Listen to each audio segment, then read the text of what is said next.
So that's our show. Thanks so much for watching. Remember to spay and neuter your pets. It's the law in California, and it's the only way to keep them healthy and at home. And if you didn't...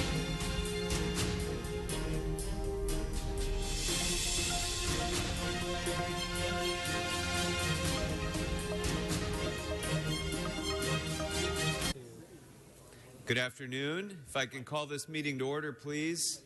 I'd like to welcome you all to the Budget and Finance Committee's continued consideration of the Mayor's proposed budget for 2016-2017.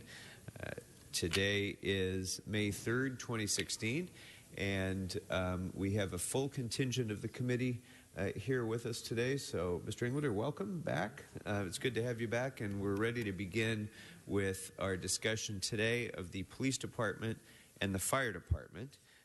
As has been our practice throughout these hearings, though, I will take our public comment cards at the outset. So anybody who's in the audience who'd like to speak, please go ahead and fill out a speaker card and bring it forward, and we'll try to take as many as we can before we're ready to begin with the Police Department. So I do have several cards already, and I'd like to call those members of the public up to speak. And Sergeant, could I ask you to move the middle chair a little bit, please? Oh, Mr. Ceja, thank you very much. All right. So we're ready to begin with Dr. Travis Longcore, followed by Eric Ibarra, followed by Regina Zamaripa, sorry. Dr. Longcore, welcome. Thank you, sir. My name is Travis Longcore. I'm the Science Director of the Urban Wildlands Group. I'd like to thank Chairman Krikorian for raising serious concerns last week about the $800,000 that the Department of Animal Services wants for an EIR for its citywide cat program. I don't think that the committee has gotten a full or accurate story about this request. I'd like to give you some summary points and offer myself up to speak to any staff member or council member who has concerns about this issue at any time. The controversy over the citywide cat program is not about spay-neuter. It's about fundamentally changing the laws surrounding cats in Los Angeles, including, according to General Manager Barnett's statements at public meetings, it would let the department refuse to issue traps for and accept feral cats for any reason other than to spay, neuter, or return them to the site where they were trapped. In other words, the shelter system would no longer be open access for unowned cats. They would be taken in, simply be returned to the neighborhood. That's a nightmare scenario for property owners, for anybody who cares about wildlife, public health, schools, daycares, etc. It would give special rights to cat feeders so they can feed unlimited number of cats on anyone else's property on the city. It would give unlimited rights to feed outdoor cats at any property in the city. And these are all things that are in the current mitigating negative declaration on this program that's been prepared and circulated by the city. There is this, and okay, it would also allow people to take cats from shelters, then release them outside and feed them as cat colonies wherever they like, because it would exempt people from the limit on number of cats per residence if they're, just say they're outdoor cats and they're feeding them. Then there's no limitation. Somebody, your next door neighbor, could decide they want to get 20 cats from a shelter and feed them out their backyard. That would be legal under the proposed program. That's why the environmental review had to happen, and that's why there's a mitigated negative declaration. The way forward, though, is not to do an $800,000 EIR. The way forward, based on the comments that have come in on this program from experts, from public agencies, from public health, from wildlife experts, is to change the program so that it doesn't have these adverse effects. It's not about just spay neuter. It's about changing all these laws that give special rights for people to maintain cats outdoors, essentially as a hobby. TNR isn't illegal in the city right now. People do it every day. They do it all the time. It's just that city funds can't be spent to subsidize people to do this. So let me just offer myself up. You don't need to do an $800,000 EIR. I'm happy to talk to any staff member about this. Thank you very much, sir. All right. Our next speaker is Eric Ibarra, followed by Regina Zamaripa. Good afternoon. Hi, good afternoon, council members. My name is Eric Ibarra. I'm the Executive Director of Las Fotos Project, and I serve as a co-chair for the Bold Heights for Youth campaign. The Bold Heights for Youth campaign is a part of the California Endowment's Building Healthy Communities initiative to improve social, economic, health, educational, and civic engagement opportunities for youth in Los Angeles. The goal of our coalition is to work in partnership with City Council to provide long-term special funding for youth development programs in each council district and to discuss the viability of establishing a citywide youth development department. Unlike Los Angeles, other cities across the United States have been prioritizing youth development. New York provides $562.4 million for its Department of Youth and Community Development. San Francisco provides $174 million for its Department of Children, Youth, and Their Families. And Boston provides $40 million for its Center for Youth and Their Families and its Department of Youth Engagement and Employment. While we understand the establishment of a citywide youth development department is a long-term project, we would like to start the conversation at looking into special funding and potential revenue sources for youth services within each council district.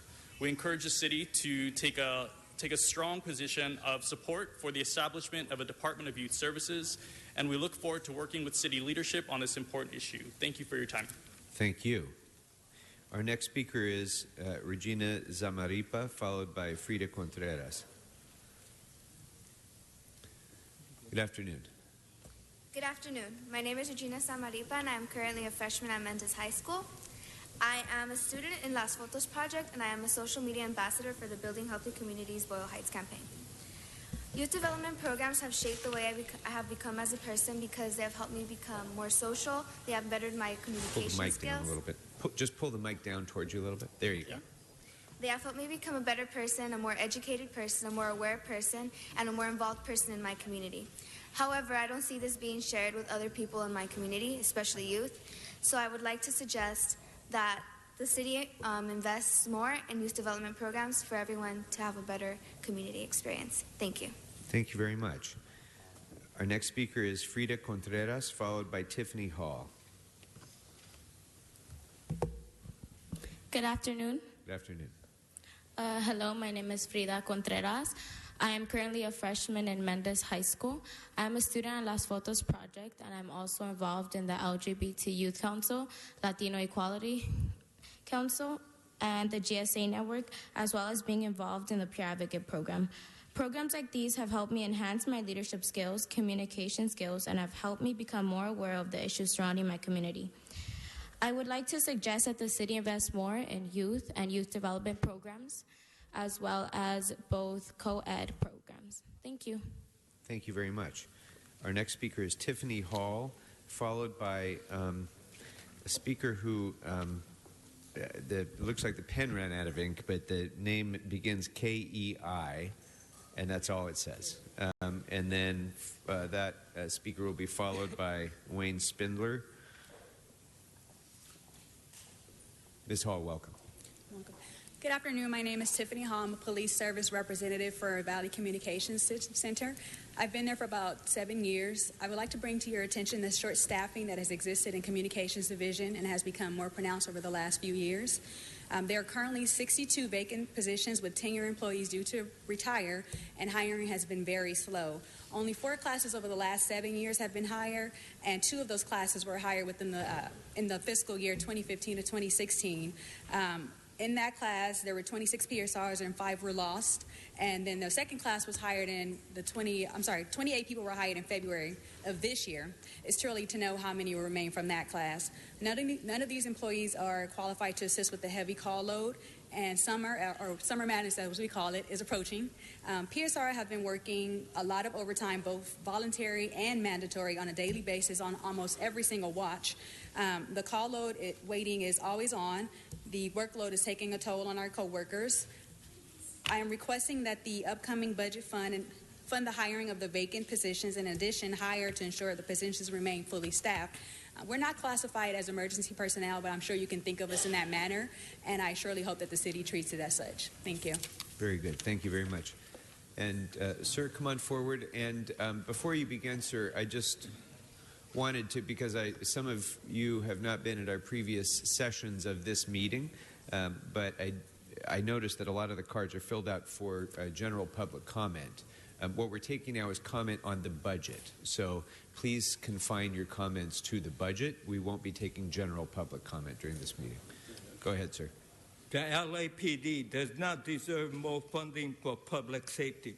Public safety for the homeless population includes housing, not policing that criminalizes them. Maybe their upper classes see the LAPD as protecting their safety But for the vast majority of homeless, poor, black and brown, and even white working class and Asian working class people, the LAPD is a detriment to their public safety. LAPD is a huge bureaucracy that doesn't need to get bigger. No more funding for the LAPD. Shift the needed money to education, job, good paying job. The police department all over the country, when the environmental justice movement, fighting climate change and global warming, the police are always there, antagonistic to the activists for environmental justice. So especially the poor people, the black and white people are being attacked, as the newspaper report almost on a daily basis. No more funding for LAPD. In fact, you should take away some of their funding. They should pay, when there's a lawsuit against them, why should the city pay for their lawsuit? That payment to the legal justice should come from the LAPD budget, not the general fund of the city. Thank you, sir. Our next speaker is Wayne Spindler, followed by Pretense Jenkins. Well said. We just came from Charlie Beck and his LAPD Police Commission thieves. So Charlie Beck came over here begging for more money. He wants more money to militarize the LAPD. He wants more money to waste on stupid fucking reports.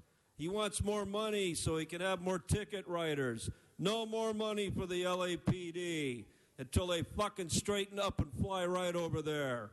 They're ran by a 5-member commission on that budget.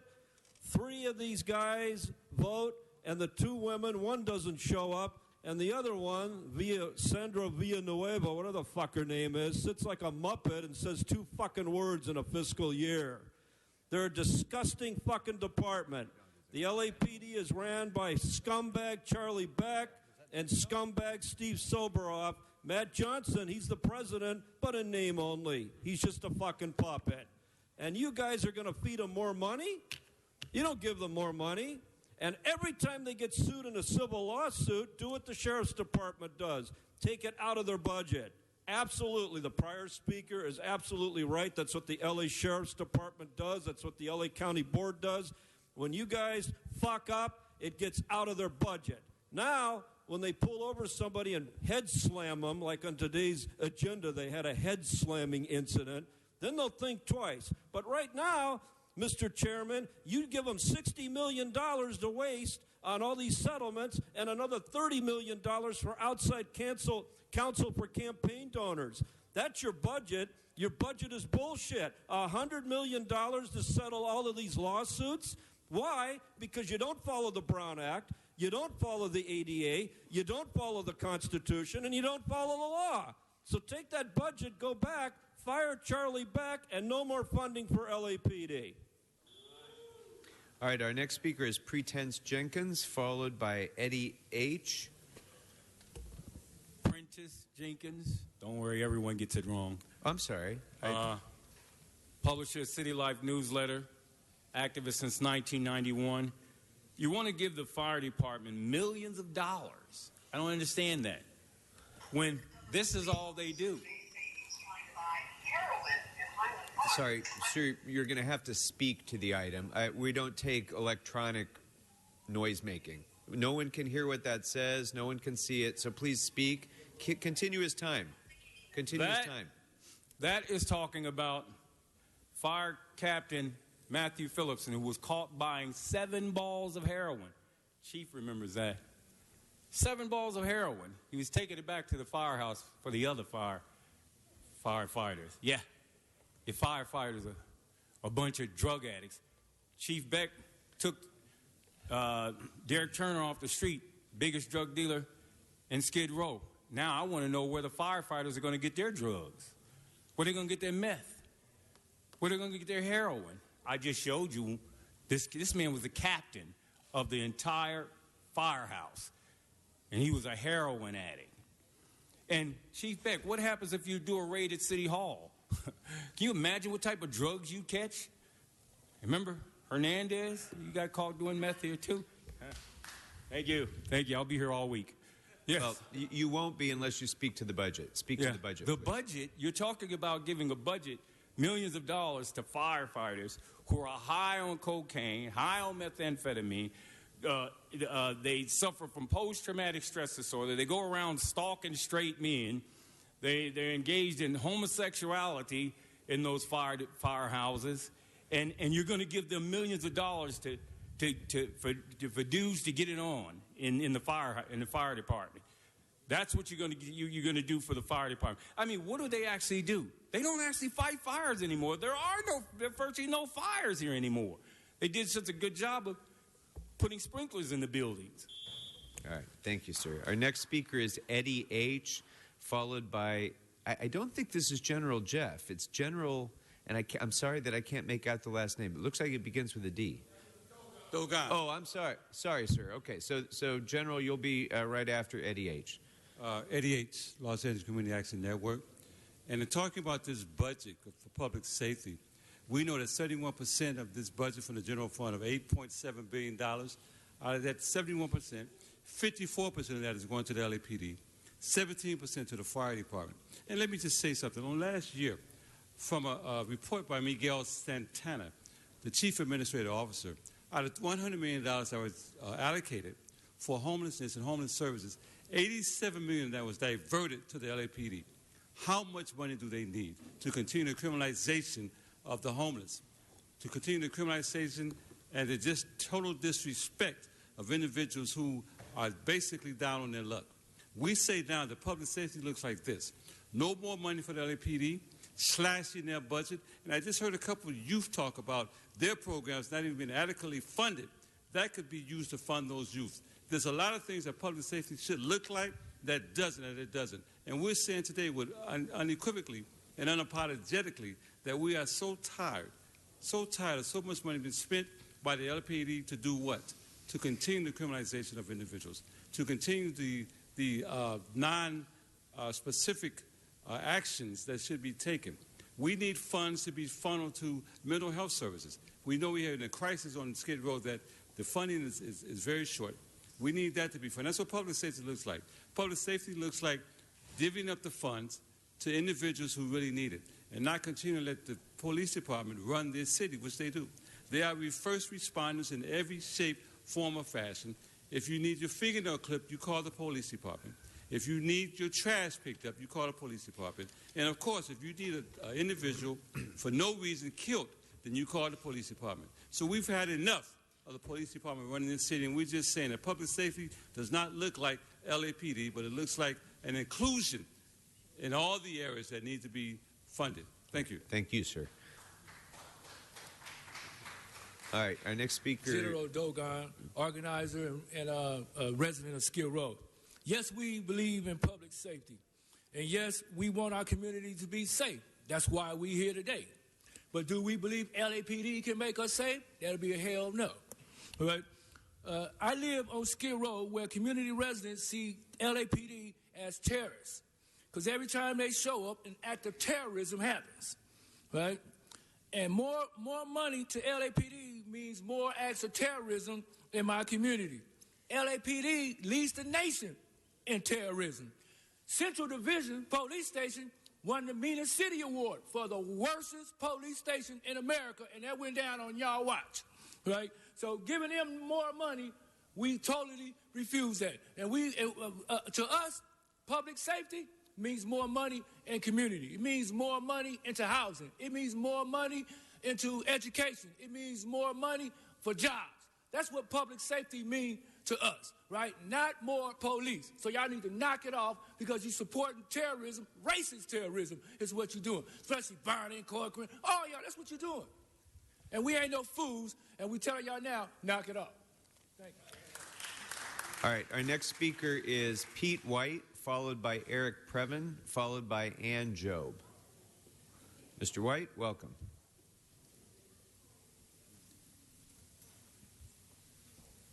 So I'm wearing my Prop 47 t-shirt today because Prop 47, and I know a lot of the communication by the police department has talked about a rise in crime. But actually, it's what Californians believe public safety looks like. Not more investment into jails and prison cells, but into the things that actually make us safe. As my colleague said earlier, we believe in public safety and we want our communities to be safe. Nobody knows better than Black and brown communities what a lack of safety and security looks like.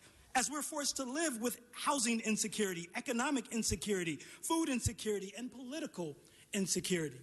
We say that investing more money, when we think about the general fund, and it's $8.7 billion, 54% of that goes to the Los Angeles Police Department. They are the only recession-proof line item in our entire city. And so while we're hiring more police officers, we're firing teachers, we're closing libraries, we're closing, short-circuiting all of the things that make us safe. We do not support an additional 525 additional officers that's in the mayor's budget. We do not support an additional $10 million in overtime for LAPD. We do not support the hiring of 150 civilians, 100 of whom would be detention officers. We're concerned when we are talking about 100 detention officers. Who are we talking about caging? How many cages are we talking about building? Instead, we should be talking about housing. Instead, we should be talking about on-the-job training. Instead, we should be talking about enforcement against wage theft. Instead, we should be talking about the things that truly make us safe. We know ideologically we probably disagree. We believe that the things we've lifted, housing makes us safe.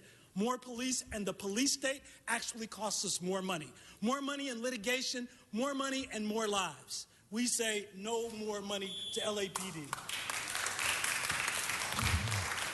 Thank you, sir. Our next speaker is Eric Previn, followed by Ann Job, who will be followed by Diane Valencia. Yes, good afternoon. It is Eric Previn from CD2, Budget Finance Committee. The LAPD does have a disproportionately high percentage of the budget of LA City, and I think folks are a little concerned about that, as we've heard today, and I have a concern as well. There's a group called the Discovery Unit that is kind of like the Public Record Act division. And I made a request after February 17th when Mr. Wesson threw Ruth Sarnoff out of the meeting, and then me and others using the LAPD under the color of authority. And I saw that Chief Beck's here today. He has consistently refused to provide the reports that were filed, in particular to me, because I certainly have never been thrown out of a meeting like that before and intend to do something about it, but I can't even get him to comply, which is a very, very serious concern. The City Attorney's Office, who is another group that you met with earlier this week, is a group that is actually taking a little bit of a haircut on their budget this year. But this is a group where if you telephone the guy who's in charge of the Department of Neighborhood Empowerment, who monitors their behavior, he says on his machine that they'll give priority to email, but they don't have the staffing to respond to inquiries about illegality in whatever process. So this is another severe dysfunction, in my opinion. And yet, consistently throughout this process, the city attorney hires private firms and then conflict firms that are on a special panel, and the CEQA panel, who, to my shock and horror, is being deployed even as we speak in Studio City, California, where my group lives, to allow a developer who has been failing to pay his taxes, who's been given a sweetheart deal. His name is Richard Weintraub. It's the Sportsman's Group.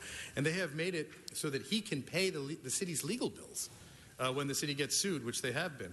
This is a real problem, and I would ask you, sir, because I know you're very involved, and Mr. Feuer, to undo that CEQA panel. It violates a conflict for obvious reasons, and I don't know how Mike Feuer can face himself in the morning on that. I want to talk about the body cams very briefly. Mr. Englander needs to return. Sorry, you're out of time, sir.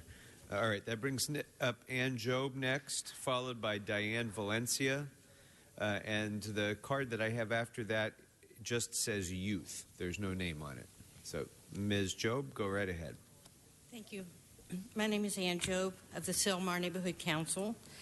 We've written 2 community impact statements regarding the need for fire stations and fire services in Sylmar. We have held a town hall on this issue, and you will find in front of you, I hope, red binders that show the PowerPoint of that town hall. And it was a town hall for Sylmar stakeholders as well as neighboring community stakeholders because they are affected too by the paucity of fire services in Sylmar. We have copies of letters and petitions that we have presented to the mayor. Our one fire station is below the 210. So our main ask is for at least one more fire station in Sylmar. And for that fire station to be above the 210, so in case of an earthquake that damages the 210, residents who live above it can receive emergency services. We have been trying to shepherd this with our community impact statement through the process, and we thank Councilmember Englander for hearing us and reacting so quickly to our requests. Thank you so much. Thank you. Our next speaker is Diane Valencia, followed by Youth, followed by Rosa Juarez. Good afternoon. Thank you. For over 60 years since its original construction in 1956, Sylmar has benefited greatly from the services of Fire Station 91, supplemented by other nearby fire stations. However, during those 60 years, our community has experienced both explosive population growth and a reduction in services from our nearby fire stations due to LAFD budget cuts in 2011. The combination of this population growth and less support has resulted in response times in some sections of our community that are much longer than those in other communities. Our community's LAFD resources are also not aligned with our population and geography when compared to other LA area communities. As an example, Santa Monica has a population that is comparable to Sylmar with 4 fire stations. During the past several years, there have been several unsuccessful efforts to bring LAFD resources to our community. In 2006, there was a council file that discussed the possibility of constructing a regional fire station to serve Sylmar and surrounding communities. Unfortunately, Sylmar was also not initially made part of Prop F funding that greatly benefited other communities through the renovation of existing fire stations and or construction of new stations, nor were any Prop F surplus funds allocated to our community. Since 1980, Fire Station 91 has shared responsibility for providing the City of San Fernando with fire protection services. We believe that the revenue paid by the City of San Fernando to the City of LA over those many years this cooperative agreement has been in place should be used to help offset the costs associated with expansion of our community's LAFD resources. Another likely revenue source exists via an annual special tax that since 2007 has been levied on certain properties within Community Facilities District Number 8. Property owners in this area of Sylmar have been paying that special tax since 2007. In 2006, there was a groundbreaking ceremony for Fire Station 31, which was to have been Sylmar's long-awaited second fire station. Fire Station 31 was tied... Just finish the sentence, ma'am. Okay.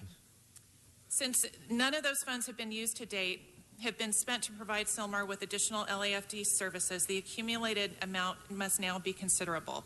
All right. Thank you very much. Appreciate your time. All right. Our next card is Youth, followed by Rosa Juarez, followed by, sorry, I can't make out the first name, but it's Mr. and Ms. Saba. Go right ahead. Good afternoon.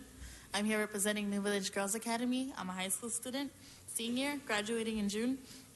I'm also representing Los Angeles Community Action Network. I'm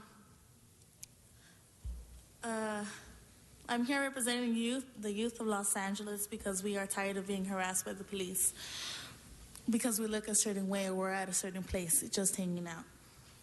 Instead of the city giving more money to the police, it should invest in our human needs such as healthcare and house people and schools and youth jobs. In order to stop crime, we do not defeat it with violence. LAPD is number 1 in murder. In murdering. Why should they ask for more officers when they can't even handle the 10,000 they already have? We don't need more police in our streets. We need youth development programs. Policing is not the key to success. House keys, not handcuffs. Thank you. Our next speaker is Rosa Juarez, followed by, again, I apologize, I can't make out the first name, but the last name is Saba. Good afternoon. I'm Rosa Juarez. I'm a senior at New Village Girls Academies, and I'm also interning at LA Can. But I'm also a mom. I'm here to represent moms. You want more? LAPD wants more money to get officers in our streets of LA when all you do is kill our children. Giving more money to LAPD is putting our lives and our children's life in danger. Instead of giving money to LAPD, you should give it to our communities to help the youth so they won't become criminal as you set them up to be. With that money, you could create jobs for the youth and the poor so they don't have to hustle in the streets. Why do LAPD need more money when all they do is rape our daughters and kill our sons? That's all I gotta say.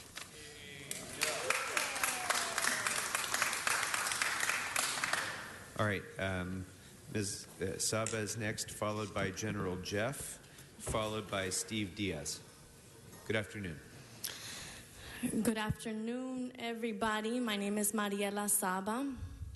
I want to make it clear that putting more money into the police department is a suicidal move by the city of Los Angeles.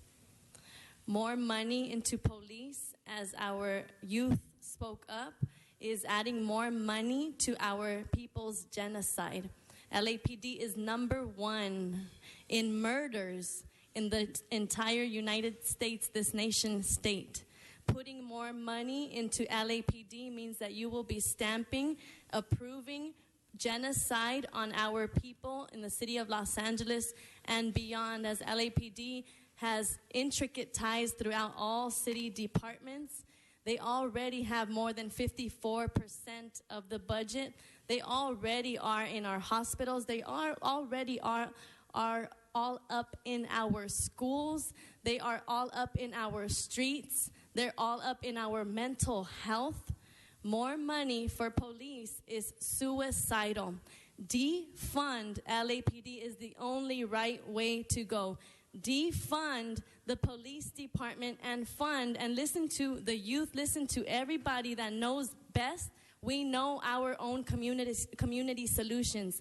Housing, food, access, transportation that makes sense, education that is accessible, health that sees us as whole human beings, and a whole lot of other human needs that when those are met, we all know this, when you have your basic human needs met, including safety, then we are stable as a people, stable as a community. We are safe as a people. We do not need LAPD in our streets with more gadgets, more toys, more Beamer motorcycles, more helicopters. Okay, thank you. Our next speaker is General Jeff, followed by Steve Diaz, followed by Hamid Khan.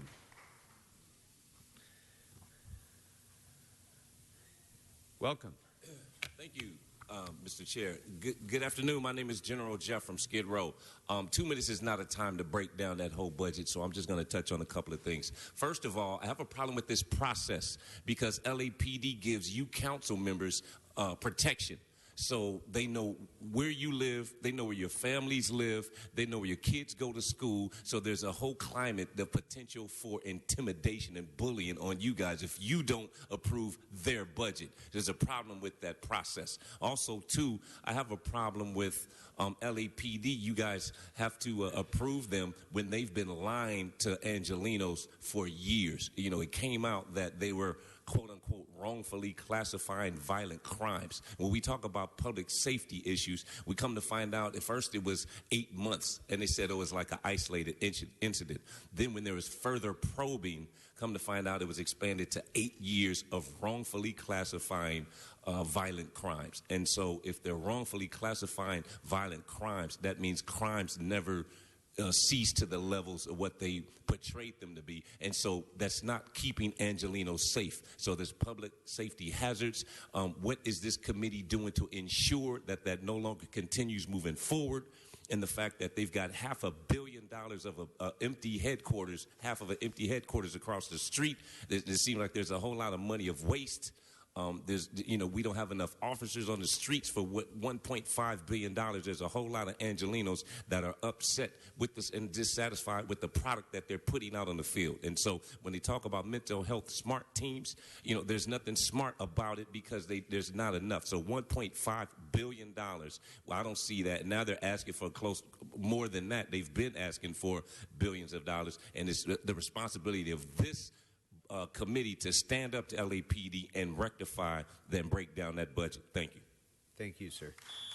Our next speaker is Steve Diaz, followed by Hamid Khan, followed by Andy Fox. Mr. Diaz, welcome. Welcome. Good afternoon, committee members. My name is Steve Diaz, and I am with LA CAN.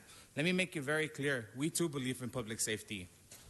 We don't believe, though, that public safety starts with increased funding for the police department. We don't believe public safety starts with 525 additional police officers. We don't believe public safety is $10 million in overtime, 54% of the general fund of $9 billion. I ask you, which one of you or your family members has received an increase over the last few years? None of us. How is it that a police department continues to get increases regardless of other city departments that are suffering? I ask you, how many times in this budget process have you said, I want to fund X, but I can't find that funding? I want to have $138 million towards homeless services, but yet I can only find about 67 of it. How many times has there been continuous efforts to say, we're going to create services or we're going to have to take away services? Well, your answer is right there. Just take away Chief Speck's piggy bank, our general fund, our tax dollars. Do what's right for this city. Ensure that safety begins with community. Ensure that safety begins with housing. Ensure that safety begins with actual libraries, parks, and services. Safety does not begin with increased spending on policing. Thank you. Thank you, sir. Our next speaker is Hamid Khan, followed by Andy Fox, followed by Jamie Garcia. Hi, my name is Hamid Khan with the Stop LAPD Spying Coalition. I think before we start giving them the money, we need to be looking at how our monies are being spent. This is LAPD's architecture of surveillance. This is what they've been building for the last 15 years. You have human and electronic intelligence gathering that is going on, whether we are driving down the street, whether we are walking down the street, whether we are on our cell phones, whether we are taking photographs, whatever we are doing. This is what LAPD is doing, so I want to just show it around to the people as well. Now, what has happened as a result of all this investments in money? It's not just about 54% of the general funds. LAPD is getting hundreds of millions of dollars through the Urban Area Security Initiative. Here is a report from the U.S. Senate that was released on intelligence gathering at fusion centers. And guess what it says? That the monies that are being invested from the taxpayers' dollars and the residents of Los Angeles, intelligence gathering is useless, irrelevant, duplicative. It doesn't stop any form of terrorism, and it's completely a waste of money. Here's another document that LAPD released itself about how 300 to 400 people are involved in counterterrorism and counterintelligence. And what has happened is that the LAPD's own Inspector General did an audit of these programs in 2013 and 2015, and guess what they found? That 30% of these files, which are supposed to be counterterrorism that are going to fusion centers, 30% were opened. They identified individuals as black residents of Los Angeles, clearly a disparate impact on the black community. And in the gender count, what they found was that 50% were black women. So what you have is a system of a police state where money is being thrown in the name of public safety, and this is what we are getting in return. Uselessness, duplicativeness. So the idea is that what everybody is saying, that yes, we want public safety, yes, we want to be safe, but not this way. Safety doesn't mean that they're snooping around and listening to everything we say and following us everything we do. Safety means parks. Safety means community centers. Safety means health centers. Safety means jobs. Safety means that people will feel safe, and that's real public safety. They're like an alligator whose mouth is open, and they want more money all the time to stop. Thank you very much. Thank you. All right, our next speaker is Andy Fox, followed by Jamie Garcia, followed by Luis Mbella. Thank you, Mr. Chairman, members of the council. I'm here as president of the Chief Officers Association to just share with the Budget Committee our perspective on the upcoming budget. And I'm going to reference the letter that the fire department sent this committee dated April 21st, 2016. There's 5 primary items I'd like to call to the attention of the committee. Item number 4 is the restoration of 2 engine companies. As this council is well aware, we went through some dramatic staffing cuts several years ago. This is just a piece of restoring our emergency services. These particular engine companies, one serves the valley, one serves the downtown area, and so I think it's money well spent to start to build back the fire department with respect to our fire companies. Item number 5 is emergency incident technicians. These are the folks that assist and are adjutants to our chief officers. I have long stated to the committee, the council, the mayor's office, you should have never been cut to begin with. These are safety items. These are folks that assist our chief officers in major emergencies to track our firefighters when they're in harm's way. There are many state and federal standards that require this support at emergencies, so I'm certainly going to urge the council to restore not just these, but all of the EIT positions. It's a safety issue for our firefighters. Item 6 is a nurse practitioner, and item 7 is the fast response unit. As I have mentioned, I think it would be prudent for the council to be asking the department and looking at new and contemporary ways to provide our EMS service. Buying ambulances and building more fire stations and simply throwing more money at our EMS issue, I don't think is prudent. These are 2 forward-thinking programs that go to the service of the community with respect to emergency medical service. They relieve our paramedics and our firefighters on fire companies and ambulances, and I just think that they're very, very good programs. And then finally, Mr. Chairman, item number 13 is our fire facilities, and we have 104 fire stations, a lot of facilities. Thank you very much, sir. All right, our next speaker is Jamie Garcia, followed by Luis Mbella, followed by Frank Lima. Good morning. My name is Jamie Garcia. So I think I just want to build on what everybody's talking about in regards to redefining public safety. We need to really talk about what people need to be whole, healthy, and safe beings and being safe within a community. So I'm a registered nurse at White Memorial Medical Center that's located in Boyle Heights. I definitely don't come here representing the opinions of White Memorial, but I represent the conditions that nurses work under and the conditions of patients. So just a couple weekends ago, and I'm sure it's happened again, our hospital shut down for 2 hours. That means the ER was at capacity and we were unable to take any more patients. We were unable to move patients out based on their conditions as well. So let us just sit with that for a little bit when we think about where money is needed. And so I started doing some research when I was thinking about, coming forward and speaking about public health. And I actually got it wrong, Charlie Beck, at the commission meeting when I said that there was 1 cop per 10,000 people. And you can look up just for a second because the community member just did address you. Okay, you can continue to ignore like you normally do. There's actually 25 cops to 10,000 people. Now, I want you guys to guess how many doctors there are to people in South Central. There is 1 doctor to 27,868 people. Now, I know you guys are going to say, oh, well, we're not responsible for that budget. That budget belongs to county.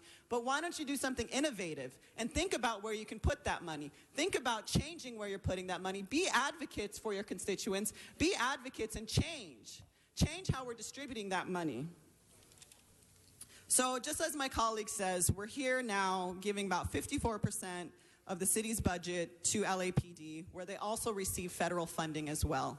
It would be nice to see that funding actually placed where people really need it, to where in a hospital where when I often go to these police commission meetings, I see people standing around like Charlie Beck right now, not really doing anything. If you go into a hospital, you will rarely see a nurse standing around. In fact, she's lucky if she gets her 30-minute break. Thank you. Thank you very much. Our next speaker is Luis Mbella, followed by Frank Lima. No, I'm sorry, you're finished. You're out of time. I got to be fair to everybody. Luis Mbella, followed by Frank Lima. Good evening, ladies and gentlemen, council members. My name is Luis Mbella. I serve the community as the co-chair of the Downtown Women Action Coalition, a subgroup of Los Angeles Community Action Network for Women. And I'd like to advocate for a community-based budget. I I feel like the budget as is unsafe. I don't support unsafe budget policies. I feel like the current budget policies are starving and depriving the community of its basic needs. I feel like the community needs more housing, more case management for tenants in low-income housing. I feel like a lot of people been complaining about homeless people being in front of their businesses. Well, this is your chance and your opportunity to advocate for more housing, for more education. I don't think that any human being in their right mind will go in the street to shoot and kill people. So please do the right thing and serve the community that you've been elected to serve by supplying them with the resources and the funding that they need and they deserve, including basic things like a bathroom. In 21st century, somebody doesn't have a bathroom to use, a public bathroom, and here you're dealing with a $1 billion budget. Thank you. Thank you very much. Mr. Williams, are there any other cards yet? No other cards. Okay. Then the last card that I have is Frank Lima. Mr. Lima, welcome. Thank you, Chairman Krikorian, and good afternoon, Honorable Chair Committee members. My name is Frank Lima. I'm the President of United Firefighters of Los Angeles City, representing firefighters, paramedics, inspectors, dispatchers, and helicopter pilots, boat pilots. By now, you've received our official letter, and I want to reiterate some of the sentiments of that letter. But let me first publicly thank both the mayor and this city council, starting with the members of this committee, for your support of the LAFD and our firefighters. The proposed budget calls for a modest increase in funding for the LAFD, but after years of budgets that completely decimated our department, the fact that this mayor and this city council continue to support our department is much appreciated from our frontline members and desperately needed to continue the process of rebuilding our department. The budget calls for additional funding of drill tower classes, and we can't stop the hiring because we have more firefighters retiring than we could hire. As a reminder, our firefighters are still forced to work a minimum of 2 24-hour overtime days each month because we're so short of staffing. Chief Terraza sent a budget letter asking for support, and UFLAC supports the majority of those things, especially providing funding for the restoration of 2 engine companies, providing additional positions for the Fire Prevention Bureau, and to provide funding for additional maintenance at our fire stations. I do want to talk briefly about our opposition to a couple of items that the Chief has requested, and that's expanding 2 pilot programs that have not been fully evaluated and assessed yet. We should not provide additional funding for the new positions of nurse practitioner or the fast response vehicles because both of these pilot programs need to be thoroughly vetted out and properly discussed. So UFLAC respectfully asks that you table those requests. UFLAC did not oppose those programs at the beginning. Just saying to hit the pause button.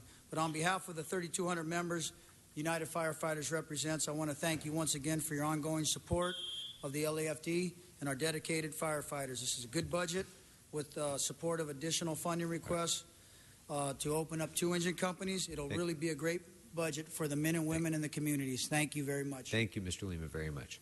All right. To everyone who came and took the time to speak, thank you all very much. We appreciate your participating in this process. And Matt, do we have an updated report list yet? Yeah. No. Okay. Well, then we'll go ahead and proceed directly to the consideration of the police department's budget. And I'd like to invite up the Chief of Police, Charlie Beck. And folks, wait. Right now, I want to talk about this because everyone in this room was respectful of every single speaker. I expect that level of respect to be maintained throughout this hearing. Anyone who is distracting this committee from the consideration of a $9 billion budget will be asked to leave. I'm just not going to have disruptions of my committee. I'm not going to have it. So we were respectful to every single speaker, and every single person in this audience was respectful of every speaker, and I expect that level of respect to be maintained.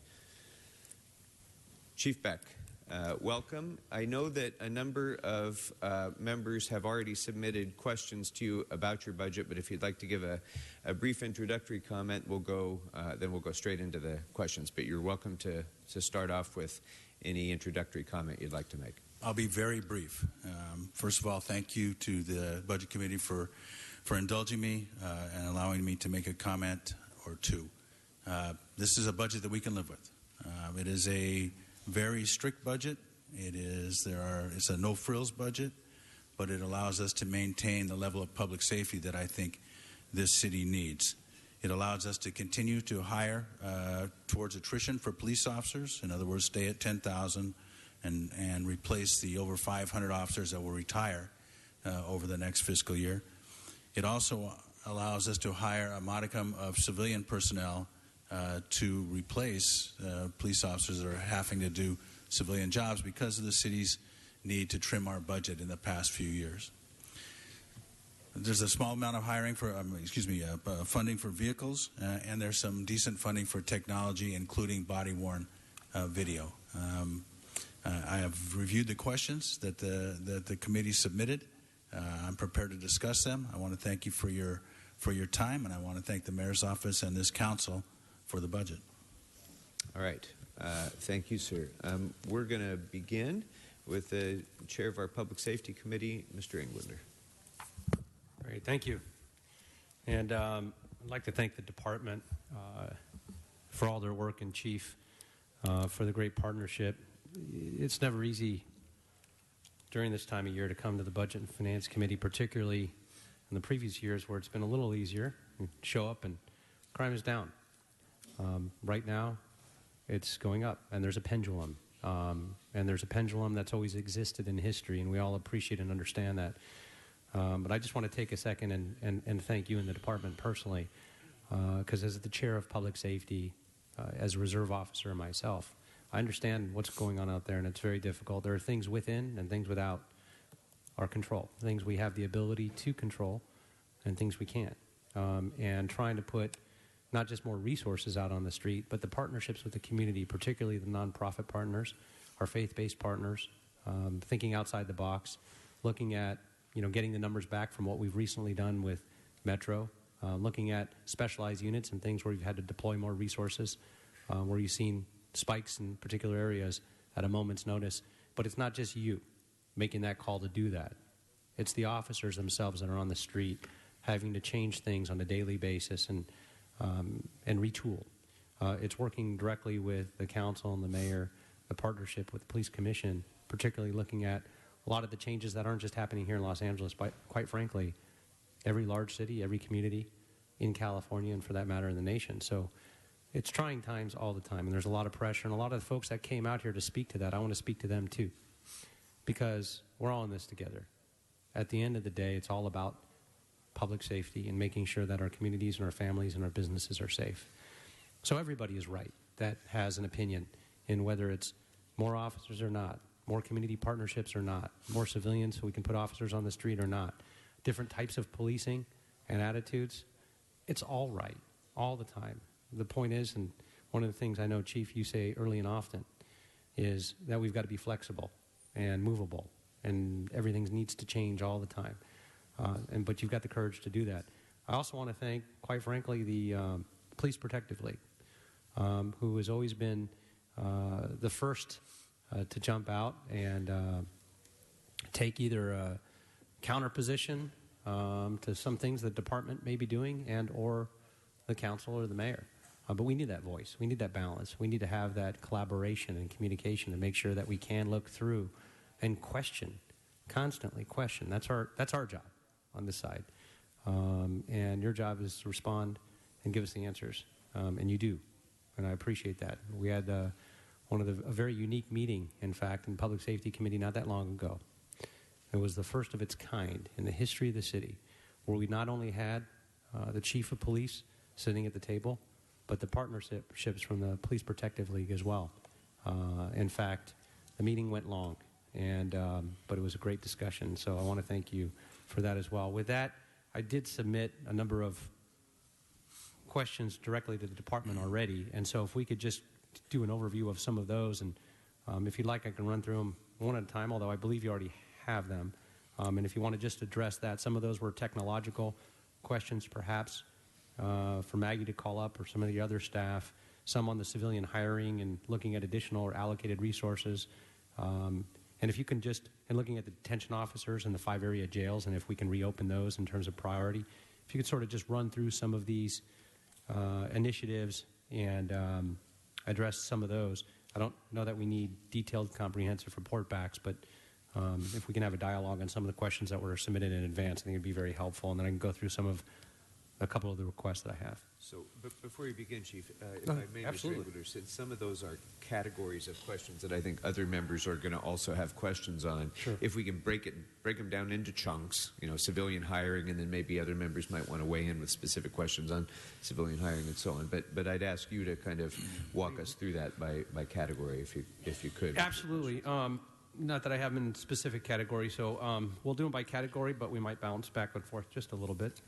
So with that, and looking at the 125 civilian, the over attrition, if additional fundings were allocated, the real question is, how would we prioritize that hiring?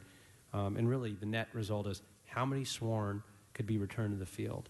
And what is that magic number? Well,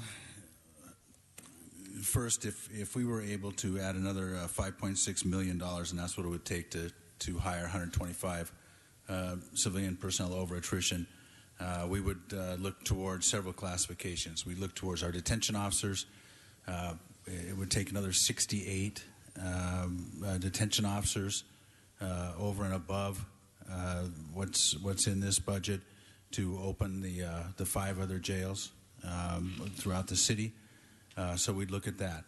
We'd look at our police service representatives. We have about 80 vacancies, even including the hiring in this budget of police service representatives. And those are our 911 operators.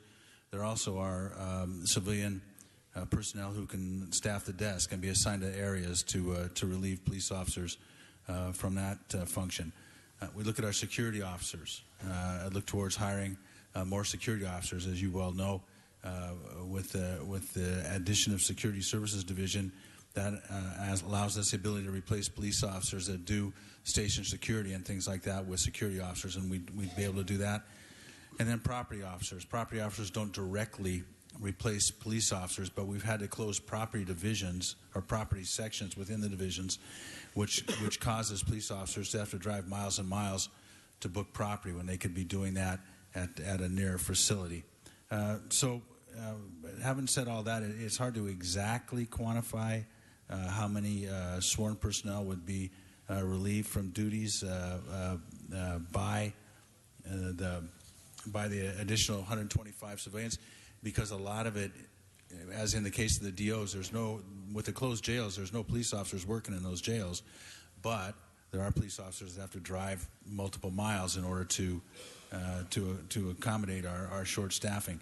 So, I think it's safe to say that 125 would yield us at least the equivalent officer time of 100 officers. So I think that would be a significant investment for the council to make, and would allow the police department to restore its civilian employment.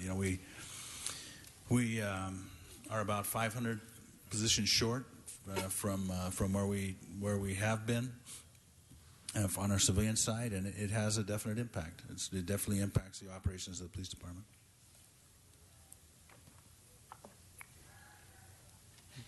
All right, and let me just ask the chair, would you like me to just break it out in categories? I think the biggest one would probably be civilian hiring. So if we can kind of just finish up on civilian hiring, and then I'll come back, and then you just run with it. So did you have other civilian hiring questions? That was the bulk of it. I think that really gives us the meat of what we're looking for, and in terms of where we need to look to. One of the questions I did have is the controller did recently release, although it's new and I think the ink's still drying, the audit on civilianization restoration. And it's not truly civilianization, it's restoration, because there's a deficit there. Yes. Have you, the department had the opportunity yet to report back on the audit? And if not, I might ask that we have that dialogue in Public Safety Committee as well.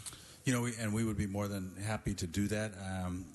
I don't know if we've done our formal report back. I did my verbal report back. You know, we generally agree with the concepts in the controller's audit. You know, there are some specific positions that I don't agree can be civilianized. You know, police work is complicated and can be very dangerous, and sometimes positions that seem on the face of it not to need a sworn officer really do. And I'll give you an example. 2 years ago, West Traffic Division, one of our most benign desk assignments. You know, it's not. It's Excuse me, Chief. If you're gonna walk in the aisle, I got it. Mr. Spindler, sit down. There's 100 people in this room. You're the only person in this entire room who's making an effort to distract our attention. Sit down, or you'll be asked to leave. Thank you, Mr. Chair. So continuing, West Traffic Division, which would seem to be one of the most obvious desk positions that could be civilianized, gunman came in while a community meeting was occurring in the room immediately adjacent, shot one of the police officers at the desk and engaged in a gun battle with both police officers. So, you know, had 2 civilians been in that position, then we certainly could have lost the 24 community members who were in the room next door. You know, police officers, virtually by the fact of their employment, are at risk. You know, and just being associated with a police station or associated with police activities, as we've seen in New York, as we've seen in Los Angeles, as we have seen across the country, can engender a dire consequence. So sometimes, even though it appears that it could be civilianized, there are other things at play. And so, all that to say that we agree in substance with the controller's audit. There's some certain specific positions I don't agree with, though. Okay, thank you. With that, I would ask that looking at not the areas you agree or disagree, but maybe a prioritization list to come back from in a response to the controller's office to have that dialogue in public safety, and then we'd be glad to do that. I'd like to see that at some point in the near future morph into a CAO report so we can actually quantify some of those ideas and concepts from a methodical prioritization list. And so that's where I sort of see the direction going. I want to share that with my colleagues as well, and then happy to turn it over to them on. And I can also include our civilian hiring plan for all the members, and that shows where we will be putting our money, and it actually extends a little bit beyond what is in the budget, so you can see where we would put additional funding. You know, we've been very thoughtful about this. I know exactly where we would put additional funding. It just kind of depends on what. If you would have to tell me how much. Okay. And Mr. Englander, that report coming back to the Public Safety Committee seems entirely appropriate with the chief's prioritization and so forth. I think it also should be there should be a report back to this committee on the civilian hiring requests that the department has made, the priorities of those positions and their costs, and importantly, your first point, which is where and how would sworn personnel be deployed as a result of the savings that would be realized from civilian hiring. That is, I think, for most of us, the key issue, Chief. So with that, if I could, Mr. Englander, I'm going to go to Mr. Koretz. On this specific topic. On civilian hiring. Yeah, probably the Chief knows that we've bantered back and forth every budget session on this issue. Maybe not so much in this particular one. In this one, I would ask, as I've always thought, every single civilian that could replace a sworn officer doing civilian work should be hired, and those officers should be out in the field. The question is, if we were considering taking money from the overtime increase and using that to add civilians to put more officers in the field, is that something you would be open to? Well, I think it would be false economy. You know, our overtime budget is very tight, and I say that to say that if we took dollars away, then I would end up using that overtime in compensatory time. Most of the overtime is not discretionary in the least by the department. It is court overtime. It's extended watch due to arrest overtime. It's overtime that we are unable to control, or we already control as much as is possible. So, having said that, what I'm telling you is that we would end up working that overtime. Police officers would end up working that overtime. Without the dollars in the budget, I would be forced to give them compensatory time off, which would cost me time and a half for every hour worked. So, thereby reducing the sworn deployment. So, you're hiring our So even if we here. added, 100 or 150 more officers to the force full time, it still wouldn't solve that problem. Well, probably not, because the majority of overtime, so almost 25% is court generated. And officers the more officers require more court, and so it isn't. We're not staffing a store here.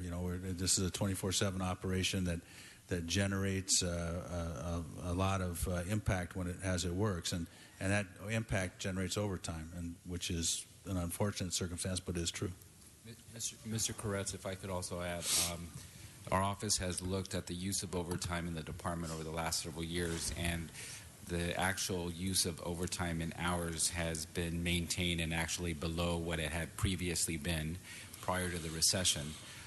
The current funding levels that are reflected in the budget are actually also required in our MOU with PPL. So the city has committed to fund overtime at that levels in our agreement with PPL to avoid the bank's time that we had been creating, that today, if we had a cash out, would be probably in the neighborhood of $120 million. So it was a strategy to start paying through cash now as opposed to building up the bank. Yeah, which we certainly don't want and recognize has been cost ineffective for us long term. So I agree with that.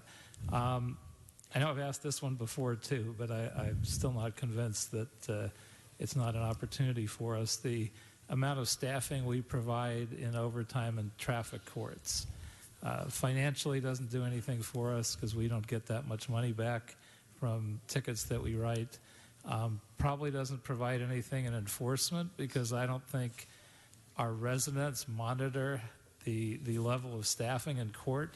So I don't think we would see less responsiveness if we went from whatever it is, let's say 80% of the time we send officers to 70% of the time.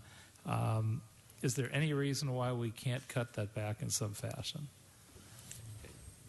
Chief, before you begin, Mr. Kretz, I want to give, in fairness to Mr. Englander, I took the floor from him to talk about civilian hiring. Go ahead, Chief, on this overtime issue, and then we're going to go finish up with civilian hiring, and then we'll move on to some of the other areas if that doesn't break your train of thought too much. And I still have questions on Yeah, no, we'll come back.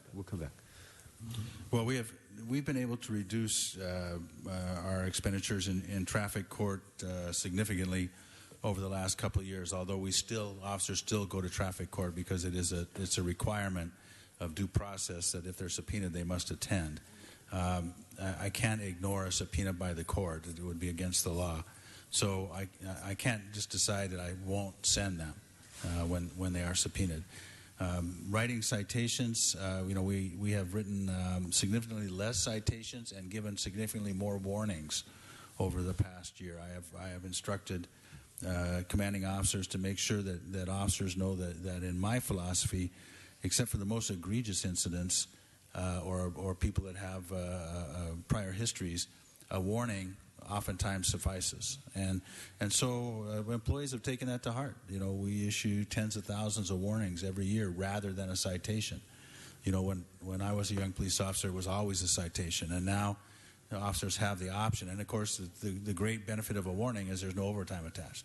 So, I think that's important. I hear what you're saying as far as bang for the buck on this, but so there's some legal constraints, then I also agree that writing citations is an effective behavior modification tool for some drivers, and folks need to know that they have to obey the laws that keep us all safe on the road, or they may get a ticket.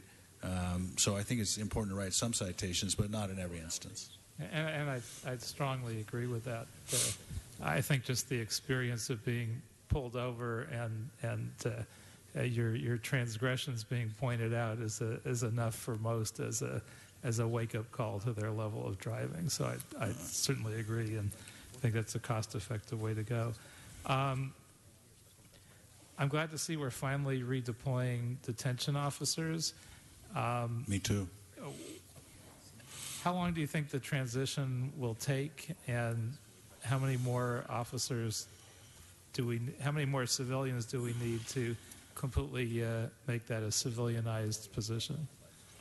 Well, to open all the jails and beyond this budget, beyond what's in this budget, we need at least another 68, but you have to factor in attrition on top of that. So, probably by the time it gets done, maybe another 80 to 100, depending on the hires.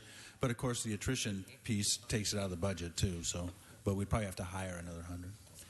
And I know the controller found that there were around 470, if I recall, civilian positions being done by sworn. What do you think the actual number is? Have you done the analysis on that? We're doing we do staffing surveys all the time because this varies. It's not a static number. Certainly over 300. I mean, I have almost 100 doing detention officer work now. So I mean, it's certainly significant. And these are folks that are physically capable of being elsewhere. Obviously, there's some officers that have been injured and now are appropriately placed at desk jobs because they can't go back out in the field. In some instances, I mean, some of these folks migrate towards what we call light duty jobs, right? So we'd have to subtract those out. We're doing that study now. If the council wishes, we could bring that back to public safety and discuss it there. Once that study's done, because right now, without doing you have to do these studies at point in time. I mean, I know the results of our last study, which was right after the last budget, but we have to do one in this point of time because many things have changed. Yeah, I think that would be a very appropriate and informative we'd be glad to do report back for us. Yeah, we'd be glad to do that. We are doing it. We're in the process now, so it's an easy report back. Great. Not that I'm looking for easy report backs. No, but that particular aspect is really important because I think everybody just looks at the gross savings of civilianization, and they don't consider the fact that many of those officers would have to be paid anyway if they're on light duty, and they might as well be doing something for it. So, and I think when Controller Chick did her audit a decade ago, the results showed something along those lines. So I think an updated study like that would be very helpful for public safety. And although I'm sure we won't have it in time for this budget consideration right now, the budget committee, I think, would appreciate having an opportunity to review that as well so we can evaluate. Because this is a question that comes up each and every year, throughout the year, and every budget cycle, the civilianization question. And we never seem to really advance the ball as far as we would like to. Sure. Because I just don't think we have adequate data. So that study would be very helpful. And the council may get other opportunities. I think we're on an economic upturn, and if fortunes improve and the council wants to look at further civilian hiring during the year, then we'll have the plan for you. Very good. Thank you. Mr. Blumenfield. Just following up on the civilian hiring issue, great that you're putting the prioritization list together.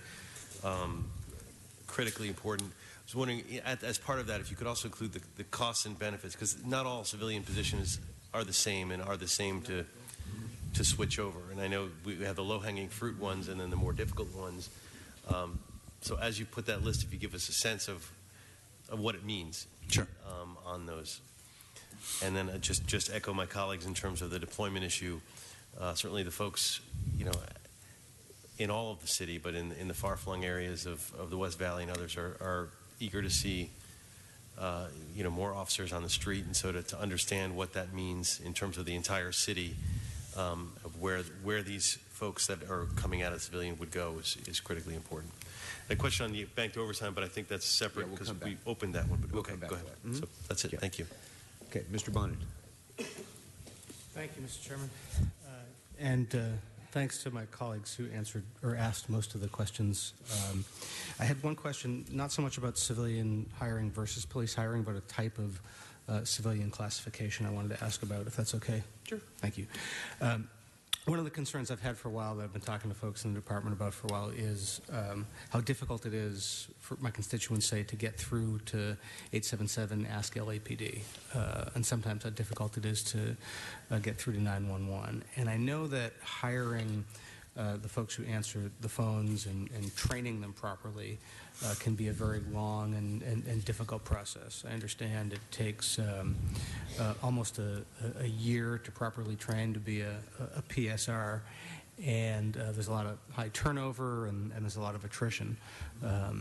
So what I was wondering, and I asked for a report back on this, but just curious for your first blush thoughts, what the possibility would be of creating a new PSR position classification which doesn't get the training for dispatch, but is tailored exclusively for answering the calls, especially the non-emergency calls at 877 Ask LAPD? Well, I mean, we could certainly do that. The problem with that is we're already suffering 85 vacancies in our 911 operator program. So, if I'm assuming that the cost variation is not going to be that great on the employee salary aspect of it. So we would, if we hired all of our 911 operators, then I see the benefit to it. But we're certainly we're not going to do it in this budget, and it'll probably take another budget cycle to fill all our vacancies. So I think that's my first blush answer. And then the other piece, of course, is that PSRs, the police service representatives, are a tremendous asset when we're able to use them in the police stations, because they can work the front desk and free a sworn officer up, because they can be paired with a sworn officer, so the safety concern is allayed. And then they can also work aid with the watch commander, and especially as we move forward. I mean, this we are on the cusp of using AVL dispatch and overlaying where our cars are with where our crime is, and integrating Palantir and all these things. So at the watch commander's fingertips will be mountains of information about where his resources are and where they should be, and PSR is the absolute natural person to meld those things.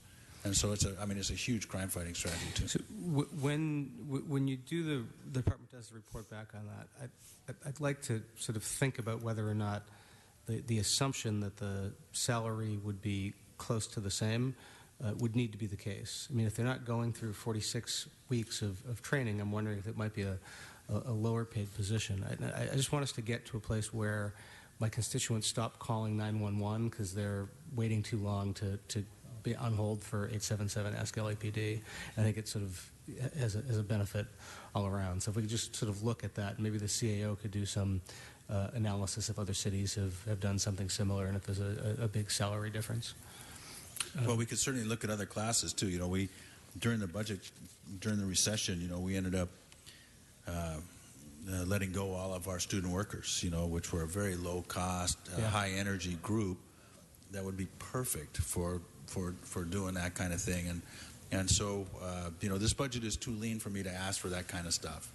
I get it. I know where you guys are. I know where the city is, and there's no extra in here. But when we do start seeing the city return to having some discretionary income, so to speak, then those are exactly the things that we would like to do. But it take right now, this budget just keeps us where we are and makes a little step forward on some, and I say some, not much, civilian hiring. Are there any other improvements that don't have a financial implication then that might make it easier to get through to Ask LAPD? Or I just get so many folks who just get frustrated and then they wind up calling 911, which is bad for everybody. Yeah, bad for everybody. I could, off the top of my head, the best piece is that in this budget we do have 60 police service representatives to hire, and that will help some of the staffing and communications division, which may allay some of your issues with Ask LAPD, because they'll be able to answer more quickly. Okay. Also want to take the opportunity to tell you I remain frustrated that you've promoted B. Gramala out of Operations West Bureau, but I'm absolutely thrilled that you've assigned John Peters to that position. I couldn't have asked for anybody better. He's phenomenal, and I want to thank you for that. Well, I know that it doesn't seem like it because I have to shift people far too often, but every one of these decisions that are frontline contact with the council offices, because I know how much you all work to make your communities better, is really important to me. So I sweated over that decision, and I was thrilled to promote B, and I'm thrilled to put John in her place. Thank you. All right.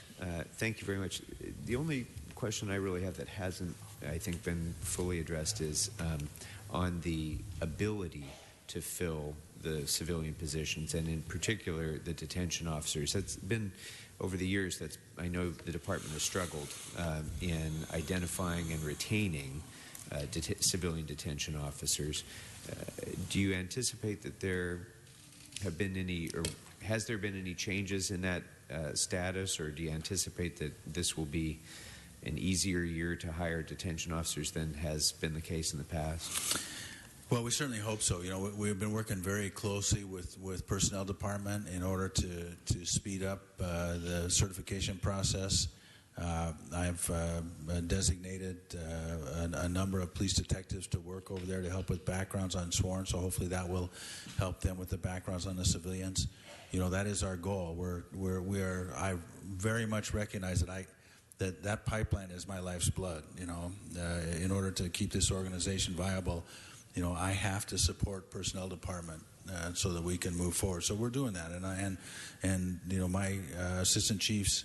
Matter of fact, I know George Villegas, my assistant chief on the administrative side of the house, met with personnel department as early as today to talk about exactly these issues. How do we help you help us? And so that's number one. And then the other thing is,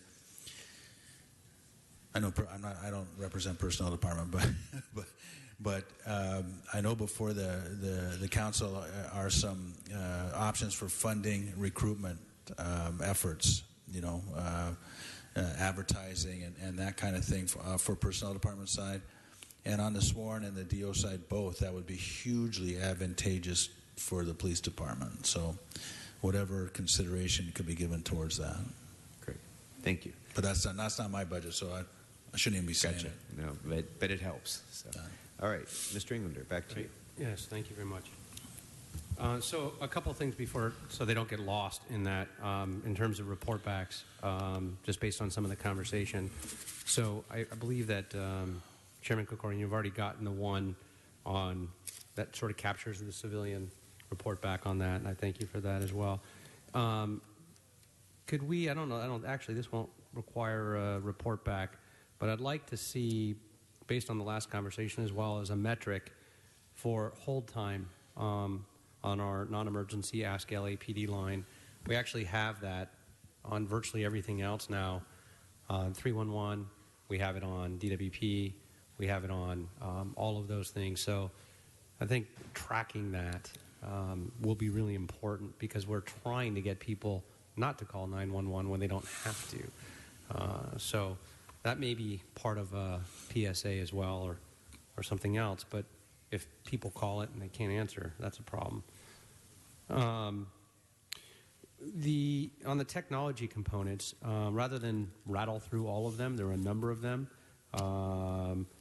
And in terms of mainframe requirements, handheld radio maintenance, in-car video maintenance, replacement of evidence and property management systems, things that were requested that weren't funded, replacement for failing servers and workstations, those things sound very important. I know they're very important. If we can address some of the most critical and look at what are some of those, Chief, that you say, keep the lights on, this is what we've got to do. I realize there's a lot of technology issues citywide in every department, and a lot of deferred maintenance as well. But those are some critical issues. What are some of the things that are of the utmost importance? Probably, and if you want to have staff come up on that as well, or unless you have them all, be open for that discussion. Let me try, and then if that doesn't work with you, I don't want to bring Maggie Goodrich up because it's her birthday. So I promise it is her birthday. I was waiting I would do all the work. But she's here, so I know she is. I know she is. We won't be singing. Won't be singing.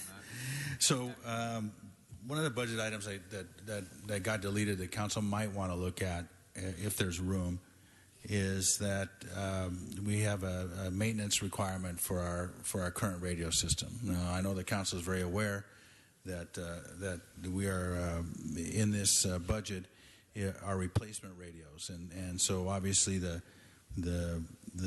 funding for the current radios is I can see where it could be thought that we don't need the maintenance contract. So, but the problem with that is that it'll probably be almost a year before we get any of the new radios, because we got to, we have to select a vendor and go through the city's process and move forward. And during that year, we're going to need maintenance on the current radios, and that's about a $380,000 item. That was so. If the council wants to consider. Well, Chief, I would ask for a report back then on that. Yeah, and that I remember the days not long ago, grabbing an old Astro and the batteries just fall right off the back, and it doesn't work. So we'll look at that and ask for that report back on that. One of the items that is actually in the budget is something that I've been working on for a number of years, and I know that jointly with and cooperation with the department, is the online police reporting. And I know there's, I think, about $60,000 in this year's budget to fund that. There is. Do we know what the timeline is to get that? Yeah, it's going to go live this month. Right. And the public will be able to online report lost property, vandalism without suspects present, and harassing phone calls. And it'll also link them to the city's illegal dumping report. Excellent. I want to thank the department for working with us on that. Yeah, and then I've instructed our folks to also look at property damage only, no suspect seen, hit and runs.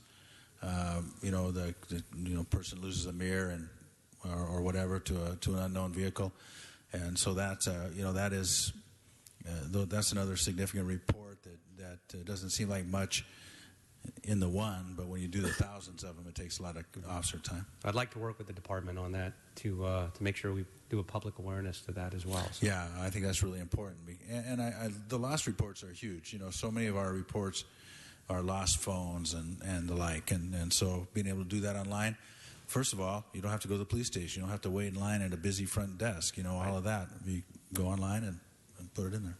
Yeah, excellent. I appreciate that. All right, I think that is. Oh, one last question for the for Miguel, if you would. I understand we're financing vehicles, and I'm not sure if they were just black and whites or both, or a combination thereof. But we do have financing for, I believe, $6 million for 4 years.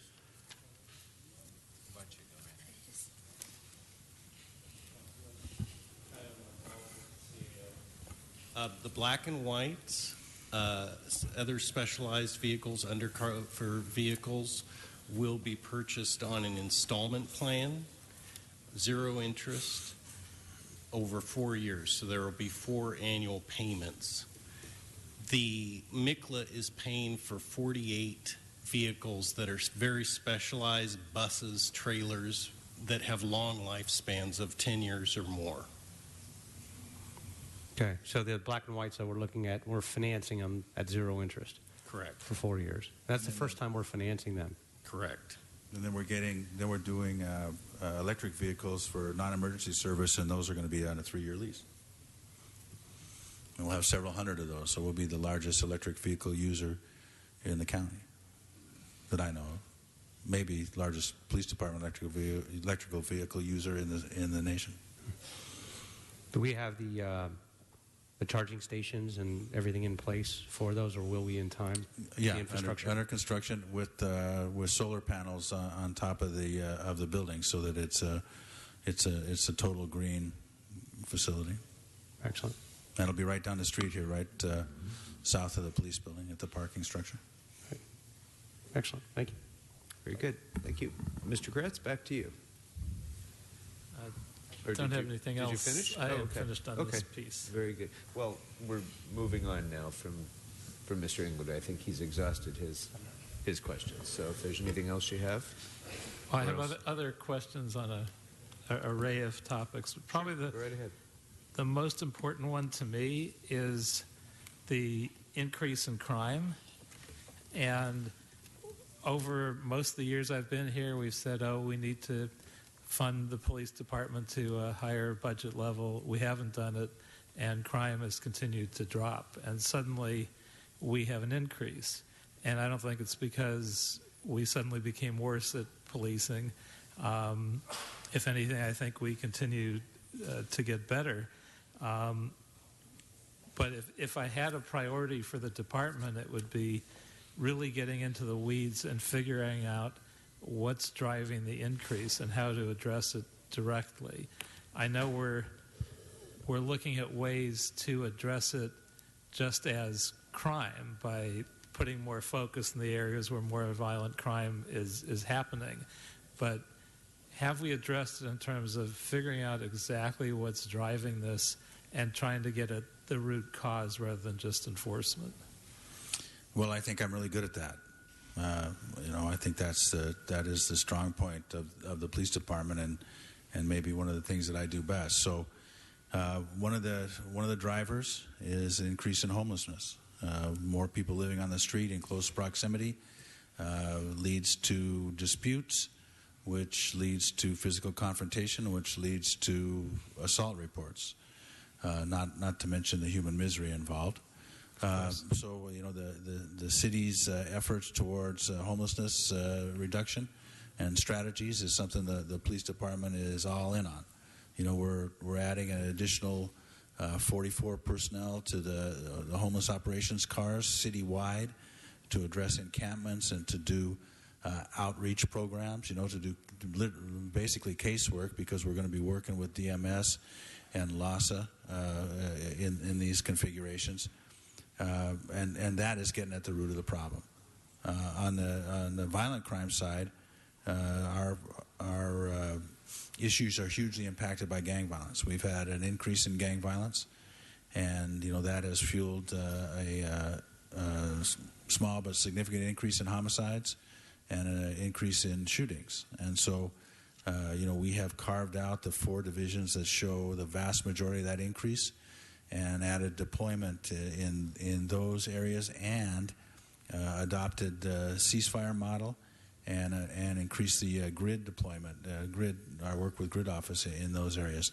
And those are all about getting at the root of the problem. We don't just respond to gang crime, but we do prevention, intervention, and reentry aspects also, so that maybe this will be the last generation. I don't know that will bear fruit, but that would be my hope. So we do even many a deeper dive into that.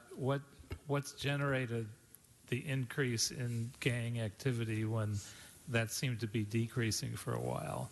Is there a societal driver? Are there changes in laws? Are there changes in our approach? Is it the demographics and aging of the gang population so that they're more at the right age? What's generating the gang activity? So a couple of things. Traditional rivalries that get spurred by the release of folks from state prison. We've had a exponential increase in folks released, and as they come back in the community, if they don't have reentry programs or skills developed in prison, then many times they go back to the gang life. And when they go back to the gang life, they have to reestablish themselves because they no longer have standing many times in that gang. So that oftentimes leads to either internal violence within the gang or external violence perpetrated on other gangs in order to to increase their authority. So that piece, and then added to that, we've had a difficult time with Prop 47 and with the inability for our many of our quality of life arrests for people to spend any time whatsoever in jail. So that also causes a churn in the streets of folks that are on the edge of criminality. So even though the offense may not be a violent crime offense or a gang offense, certainly the impact of not being on the street and being in custody reduces gang violence on the street. So now, are we working with the county in terms of recidivism? Because we know at the state level, certainly at least when I last looked, which is when I was in the legislature, our recidivism rate at the state was so much worse than every other state that it was almost unbelievable. I think it was 70%, and the next closest state was something like 35%. So it seems like it's not a complete blessing, obviously, to have more folks at our county jail level, but it gives us the opportunity to bypass that system and provide more ability to adjust in society and to address issues like illiteracy and other things in the jail population. Are we working closely with the county and trying to encourage them to do more of that with our support and encouragement? Well, and I work with the sheriff all the time on this, and they are keeping folks that are in their custody longer now. They're in many cases they're up to 80% time, 80% of half, of course. So they're up to 80% of the time, and in the past they've been at a much lower level, and that's because of a decreased jail population. But if they never make it into jail, if they're released immediately, you have to remember that simple possession of even heroin is, unless they have an outstanding warrant, is an immediate release at the station. And so those folks that would have been in custody are not.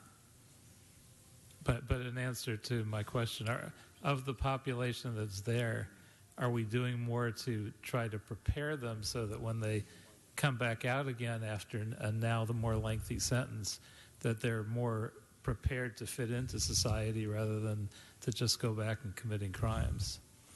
So, of course, that's a question for the sheriff and not for the chief. But my discussions with him indicate that they are doing the best they can. Well, I'm not sure if that's a definitive answer, and I think we should be trying to drive that. And I don't know whether the best I can't that drive they the sheriff's activities. No, but you can certainly encourage, and I think we all can, and we can have those conversations. And they may be doing the best they can right now with the programming that they have, but I think a change in focus could dramatically impact crime both at the county and city level. And there's not much we can do about it directly. Obviously, it's dependent on what's done at the county and whether the county supervisors and the sheriff focus on funding that element of it, and I don't see why they wouldn't.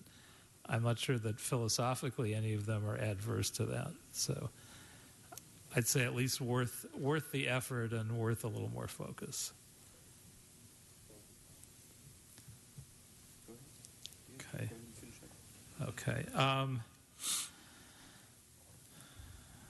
Let's see. Personal district question. I know there was some mention in the media about basic car patrols in West LA and getting the proper resources. And I think it was claimed that, in fact, detectives sometimes on their way to some of their work passed through West LA and were claimed that was patrol time. Have we looked closely at that? And could you give me a general assessment about Council District 5 and Encino and West LA, and then tell me briefly how you think things citywide look overall? Well, I can. What I would recommend, I'll give you a brief discussion of CD5, but Chief Gramala is right behind me, and I can have her talk to you or your deputies directly offline and talk about your council district. And particularly about that accusation that was made in the media that we were understaffed and using trips through the district as sort of pretend staffing. Well, I don't know how anybody would do that. I don't understand.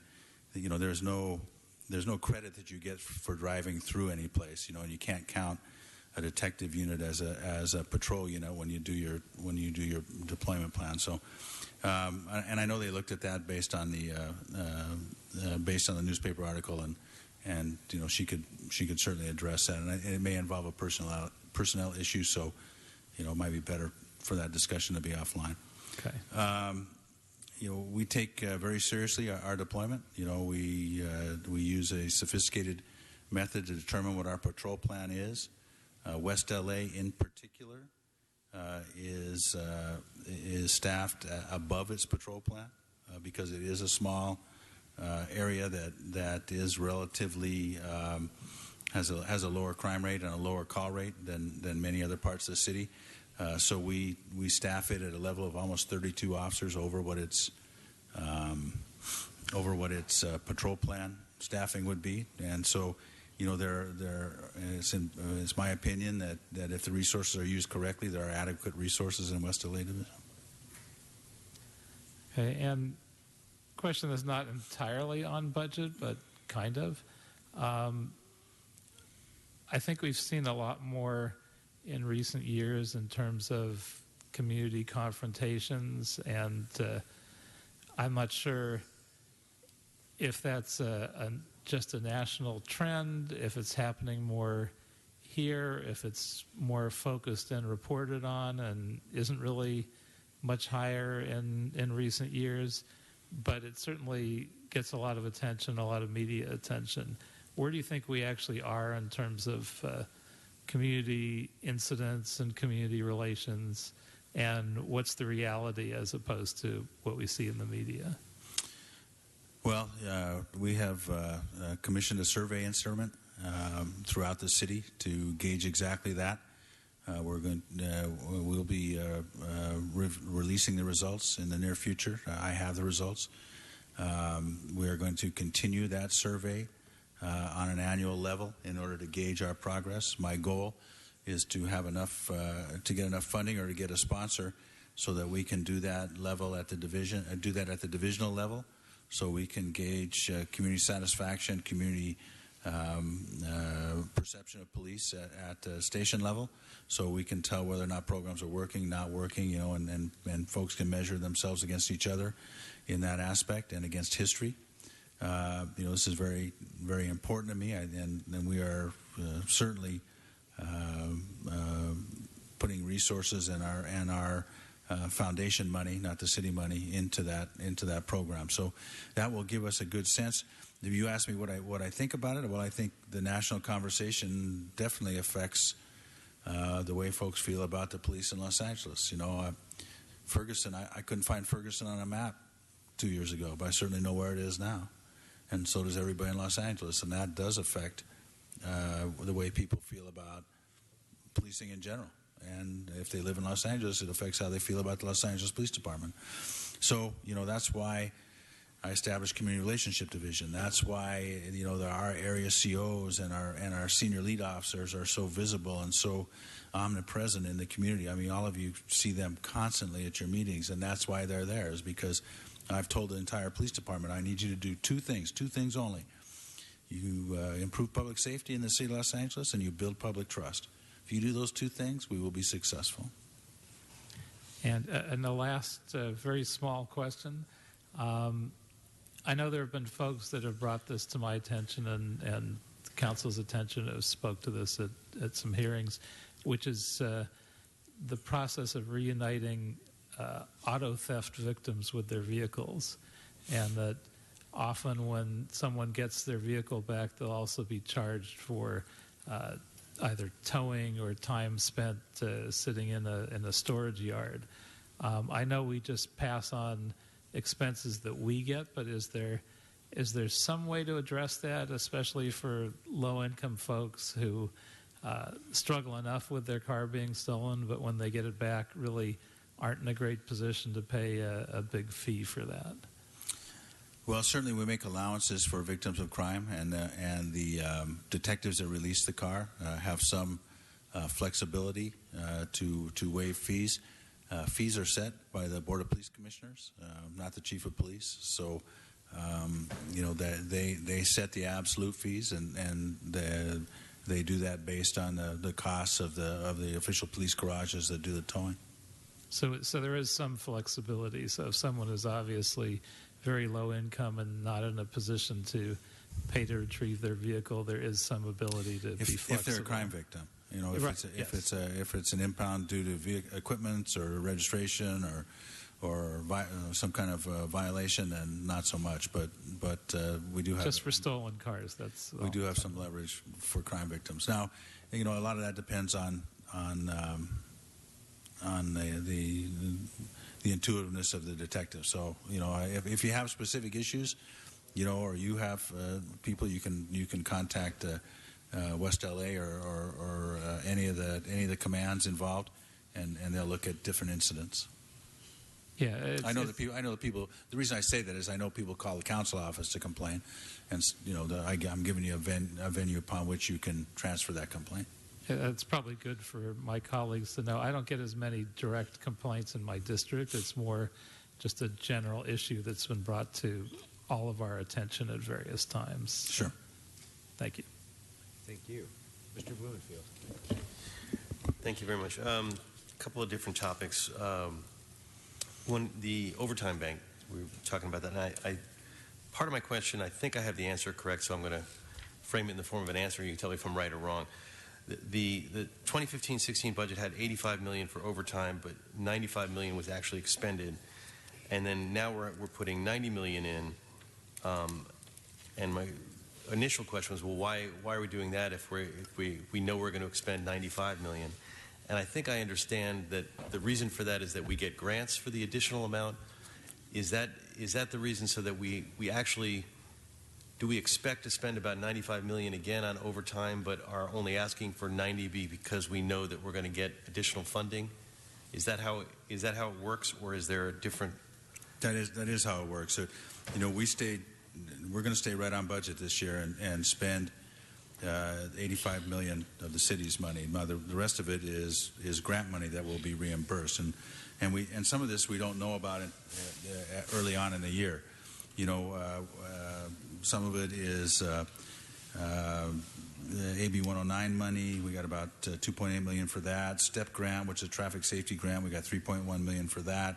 So over the year, we got about an additional $7.8 million, and LAWA $7.8 million in grants that get paid back to the city, which is great. So it's not like there's a target number that we're going for based on. I mean, we have the number that we're putting aside.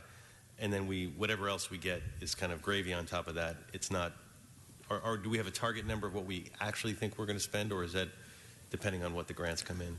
Well, my goal is to spend what the city puts in my budget. And so last year my goal was 85, and this year it'll be 90. So. Okay. And then some folks have suggested trying to put a set aside on part of that for watch commanders to be able to deal with staffing issues. Wanted to get your sense of how you feel about that idea, if there's an appropriate amount that could be used for, or I guess devolved through the process that could be used by watch commanders or whoever's appropriate to deal with the staffing issues as they come up. Well, each division is allocated a certain amount of overtime. And if they live within that allocation, they can use it with some discretion. Right now, today, if a watch commander feels that they are so understaffed that it's dangerous, they can use overtime to keep a unit over for whatever amount of time it takes. And that doesn't happen very much. I did a survey, and it happened one time last week in the entire city of Los Angeles. One unit was held over for a couple of hours because of somebody calling in sick. So it isn't a constant need. but it is a need that the watch commanders have the flexibility to address, particularly if their commands stand within their overtime budget. Everybody gets their number, and it's based on their last year's usage, their crime patterns, all of the various metrics. Everybody gets their number, and they get the timekeepers, the people that control the time and overtime within the divisions, keep the commanding officers apprised of where they're at constantly with that number. And as long as they're not way overspent, then this is an area where they can be flexible. But there's other ways to address that too. If really somebody calling in sick has put you in that deep a bind, then you can we have flexibility to borrow units from another division, and we oftentimes do. And matter of fact, we do that to address crime spikes or deployment needs or whatever. It's a big police department. We have flexibility. Just because one station has 3 or 4 people calling sick, that doesn't shut the Los Angeles Police Department down. We have a lot of options, and one of them is using overtime. But it's only done at this point in very extreme cases. So when we get, I constantly hear from constituents who perception or reality are concerned that particularly in the West Valley, that they're understaffed. And then when they go to police or to me, then we say, well, there's not 3 people are out sick, this, that, and the other. There's not an easy fix. And I guess the overtime would not be that easy fix necessarily if it was made more flexible, or is that? Well, it is what I'm saying. It is flexible, but the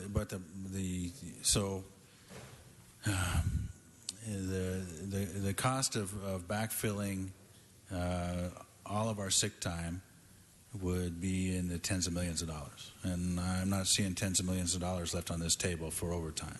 Yeah. So, if the council's telling me that that's what you want to do, then fine. But it's the $5 million extra that I'm going to have this year over last translates to 66,000 hours, which is about 50 full-time equivalent police officers. So, it will add some flexibility, but in a city of 10,000 cops, it's a blip. But it will help, and we will make sure that watch commanders know that as long as they stay within the realm of reasonable discretion, then they have this ability, and I can make that more clear to folks. But I see them use it already, and I think it was actually on the west side that it got used this last week in an emergency situation. Okay. Asking about the body cam issue. Wanted to check in sort of where we are, the number of positions, sworn officer positions that are needed to support body cams. In the initial proposal that came to the council was a higher number, and then it was reduced down. I just want to check in with you. Do you have enough positions to support the body cam? How many positions are there? What is the rollout over time, and how has that changed? To get a bit of an update on that. Well, the initial numbers that came in were the ones that we need, ones that we would need in investigative positions and internal affairs and all the other, not to mention the day-to-day monitoring when the system's fully implemented and fully rolling. And it was an optimal number. We've received budgeting in this budget for additional positions that will be reasonable as we roll these cameras out for this year. We don't expect the program to be fully implemented until the fall of 2017. We have a report coming back to public safety on to make sure that the state of the technology has not changed significantly, and if public safety is content with that, then this should move forward, and we should be in place by 2017. Now, we may have some additional positions in next year's budget that we'll ask for, and then the council can consider those. Okay. Another technology-related question. We've talked about the great new innovation of having people be able to report crime online and fill out reports that way. I still hear of stories in folks in the field using paper and pencil to fill out reports, and some of the issues, the excess time that takes. How are we on the movement to eventually digitize all of that and get us into the era where reporters can, where officers in the field can fill out their reports using smartphones or tablets and other devices. Well, we're making some. Funny you should ask that. On top of the body worn, they're not unrelated. They're the same. They're not unrelated because every one of the body worns comes with a phone, a smartphone, and the data plan to support it. And one of the things that we have in the contract with our vendor is to help develop apps, and those apps would help reporting and help retrieval of information for officers. So that's one step away from the ability to use iPads or the vehicle itself, as we develop smarter and smarter cars to file reports with. So hopefully the people of Los Angeles will not be the only ones to be able to do online reporting.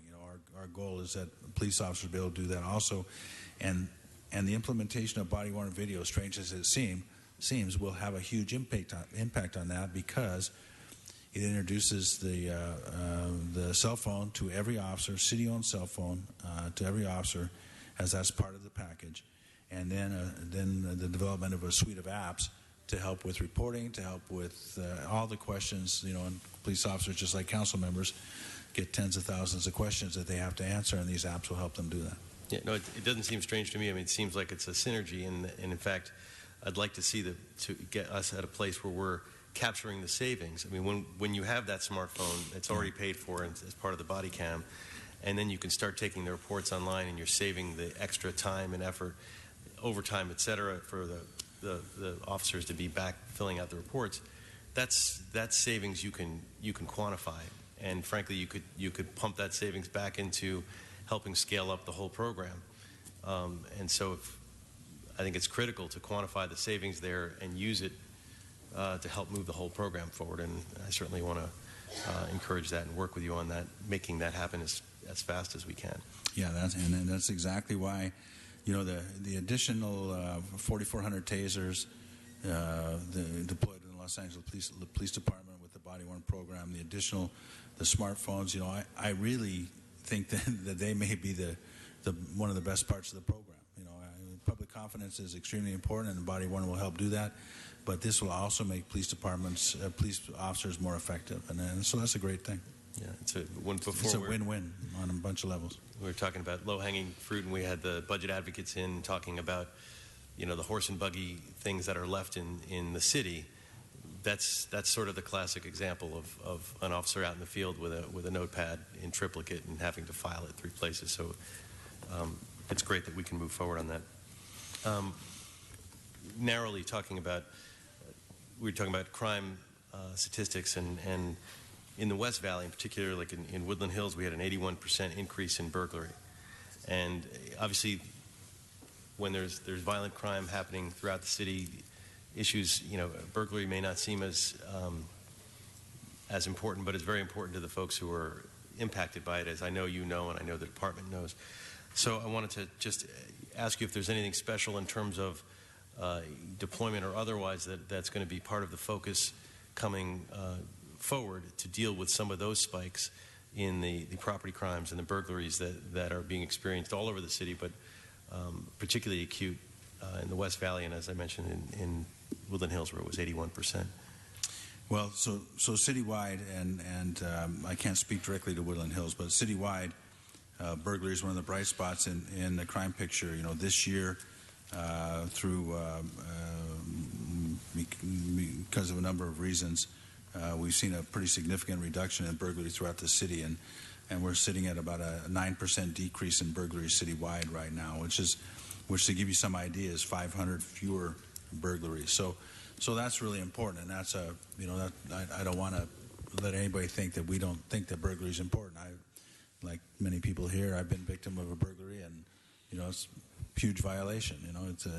It tears at your feeling about public safety. So we have worked on burglary crews, which are a huge contributor to this. The knock-knock burglary that have gone region-wide. We put significant assets into those professional burglars that go from community to community and steal guns and valuables. So we use surveillance, we use informants. We've made significant arrests in that area, which I think has helped with this. We've also combined that with a public information campaign. I know that's happened in Woodland Hills to get people to do things that make them safer. Whether it's installing cameras and their doorbells or many of the other things that you can do. We have Los Angeles Police Department programs that support that. And then, of course, recognizing some of the growth that's happening in the West Valley and with the new village, trying to get a substation there, because we have literally more people going through the village and the other Westfield Mall now, the estimation, than go through Disneyland on an annual basis. The numbers are shocking. We don't yet have a substation there. I'd love to see us get one as soon as possible to help make that more efficient. I will certainly talk to Chief Green and see if what he can do to help with that.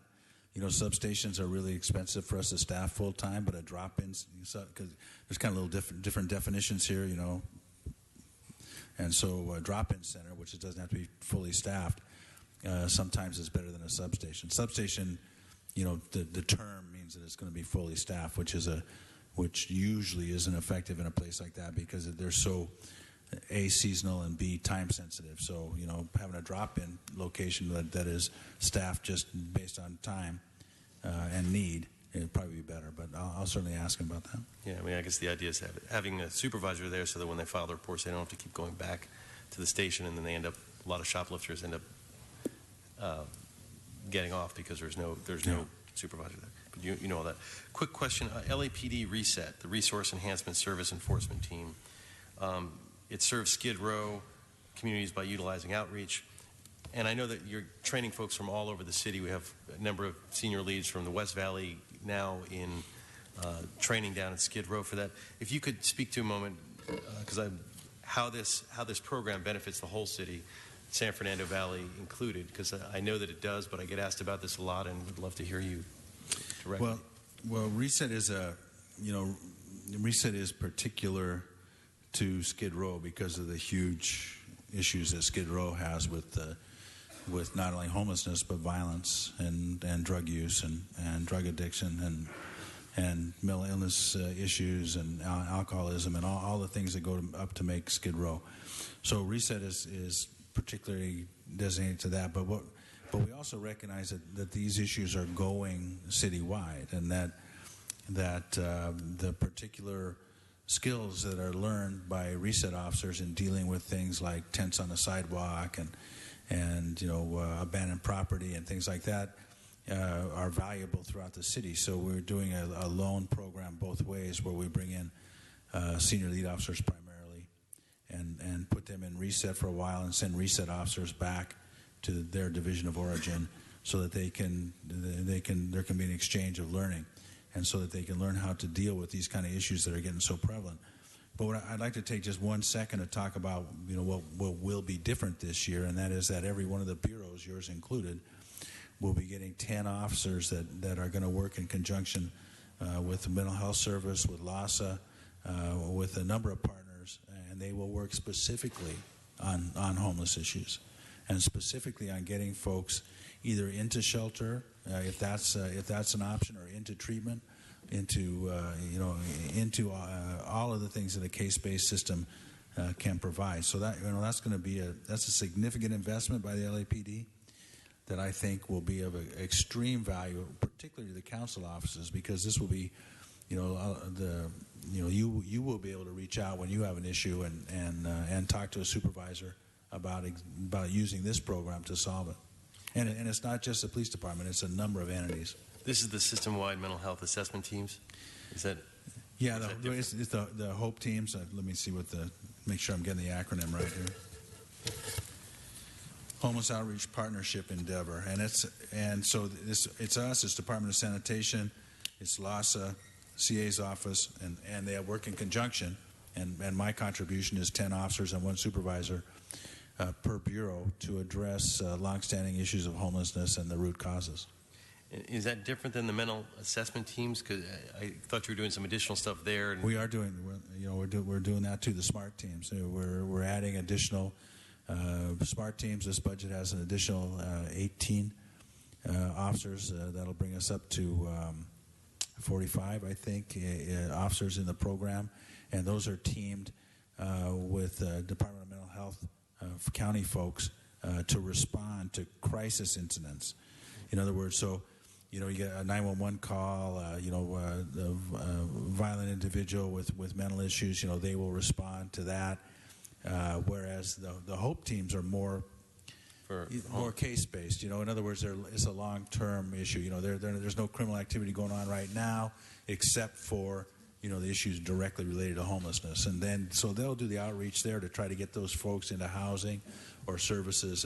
And a lot of our partners here, sanitation and mental health and LASA, sometimes are deterred in doing that because they don't have law enforcement support. So we'll provide that law enforcement support.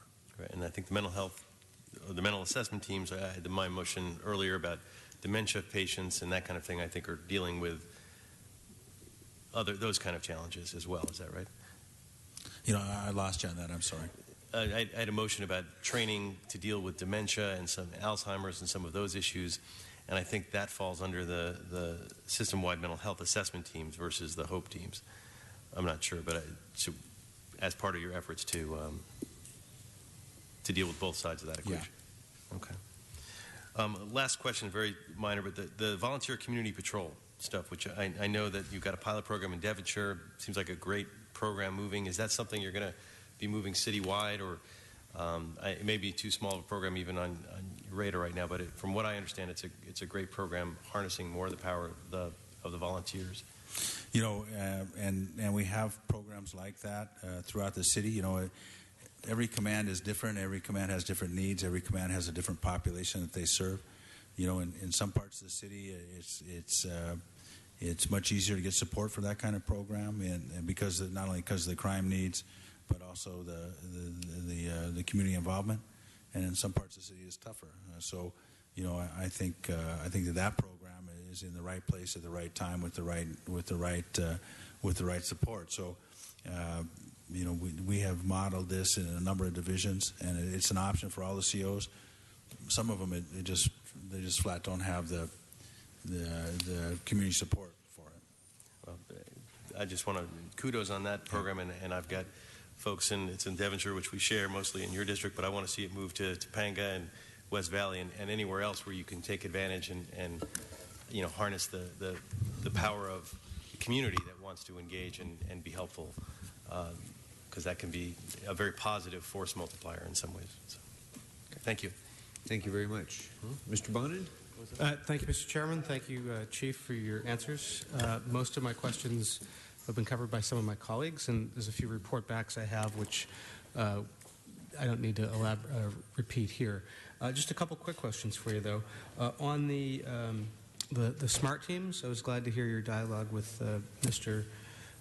Blumenfield about that. First of all, thank you for the work in the current year's budget to increase the presence of the SMART teams and to increase the amount of mental health and awareness training that officers have gone through. I really appreciate the department really stepped up on that. I think it was a much bigger investment over the past year. I'm grateful for that.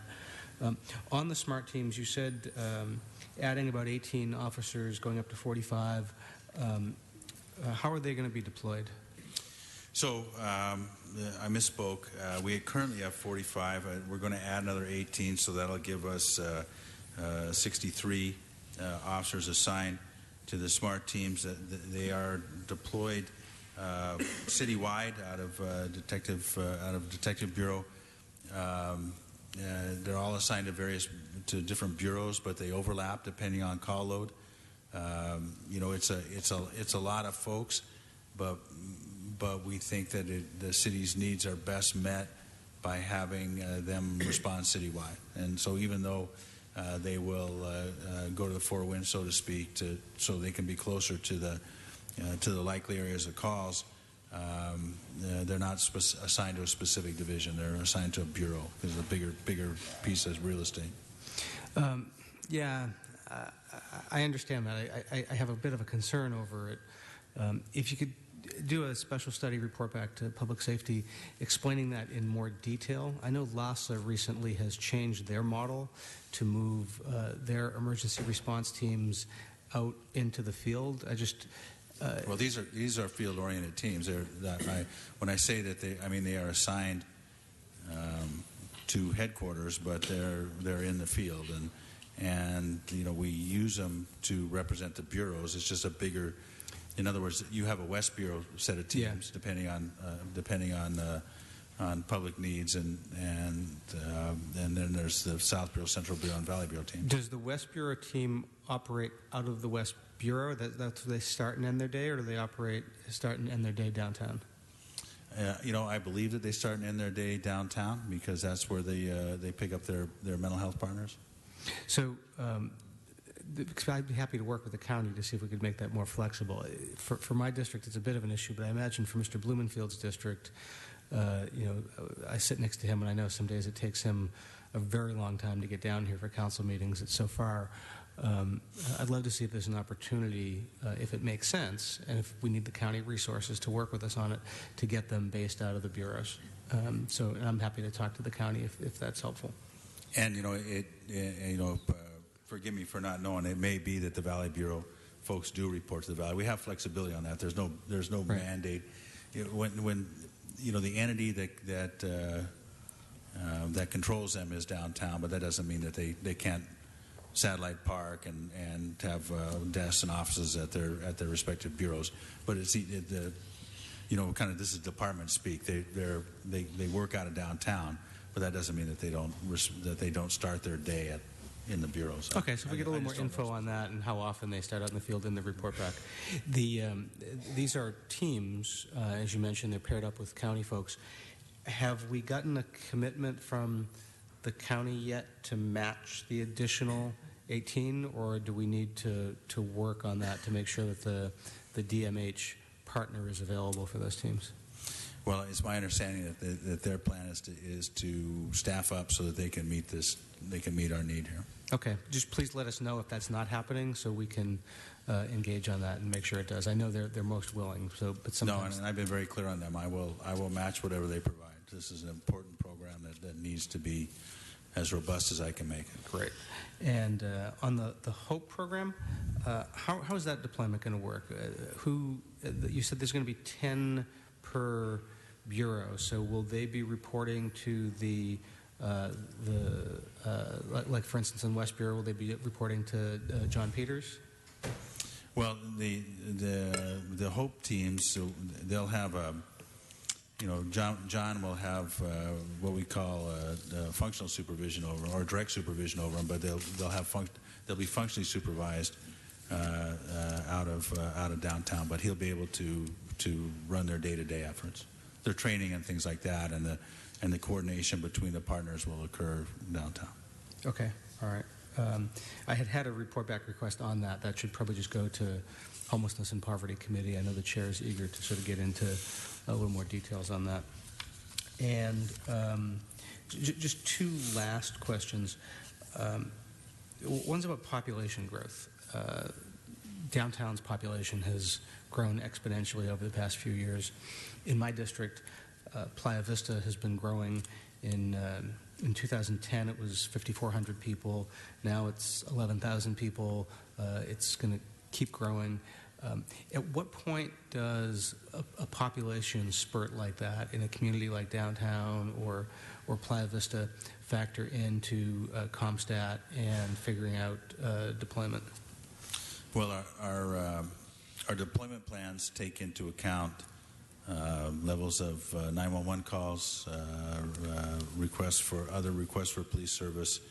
They take into account some factors of population density, but mostly they take into account about 30 types of workload issues. So, and we do that every 28 days. Patrol plan occurs every 28 days. So we look at the workload created in that space, and then we shift resources to meet that. So, we don't necessarily address how many people are living in the house. We address how often that house needs police service. So that's the way the department addresses population growth, and I think that makes the most sense. Obviously, we have many areas with very dense populations that don't have violent crime issues or don't have huge violent crime issues, and some that do, and so that needs to be how a big city deploys its police officers. Okay. And final question. I didn't submit this in advance, so I certainly don't expect you to have the answer right now. So a special study report back on it would be fine. I've always been concerned about the number of patrol officers we have versus special units. So I'd be curious if the department could share a report that explains what percentage of sworn officers are assigned to patrol duty, say over the past 30 years, every 5 years or so. I'm curious what the trend has been. 30 years? Yeah, every 5 years for the past 30. Did we used to have 60% patrol, and now we have a smaller percentage? Did we used to have a smaller percentage, and now we have a bigger one? That's sort of what I'm looking at. I don't know if we'll be able to get the information. I can give you the information that as it exists today. I don't know that I can get you the information that far back, but we will do the best we can. Okay, thanks. Appreciate it. Thank you. Thank you very much. Most of the questions that I had, I think, Chief, have been already addressed by my colleagues. I just want a couple of small things and one follow-up. First, on the body-worn video implementation, Mr. Blumenfield asked about the personnel issues, and I appreciate your response on this fiscal year, and I realize that you feel that the proposed positions will be adequate for this fiscal year, but you also added that in future years there may be need, because we won't be implementing at the beginning of this fiscal year, so that in future fiscal years there may be the need to add additional personnel. I don't need to address that for purposes of this budget because we're only dealing with the 1 year, but when the proposal does come back for approval, I think I and probably many of my colleagues will want to know what the specific plan is for additional positions before we enter into a multi-year contract.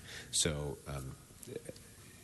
what I don't want to see happen is we enter into a multi-year contract based on the partial year personnel estimates for this year and then realize that once we're in it, the numbers are going to significantly increase in future years.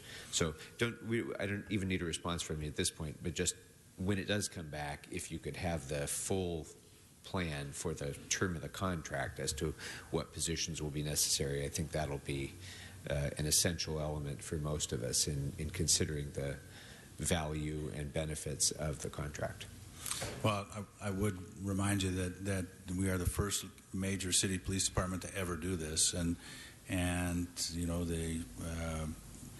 as we develop the system, we may be able to get efficient. What I'm telling you is it's going to be very hard to project that and to be accurate, because I think that what we're going to find is that we're going to be able to use analytics and other triggers so that we don't have to watch so much video, and that will be our goal. Our goal will be to work with the vendors to make something that isn't so labor intensive to view. So we will give you our best estimate.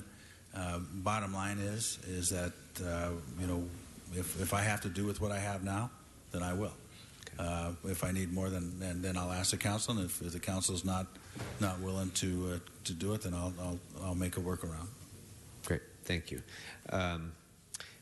So on page 491, there is a metric on internal affairs investigations closed within 5 months, and we're showing great progress on that. It spiked considerably in the 2014 fiscal year from around 28% to 75%, and it's been around that level since then.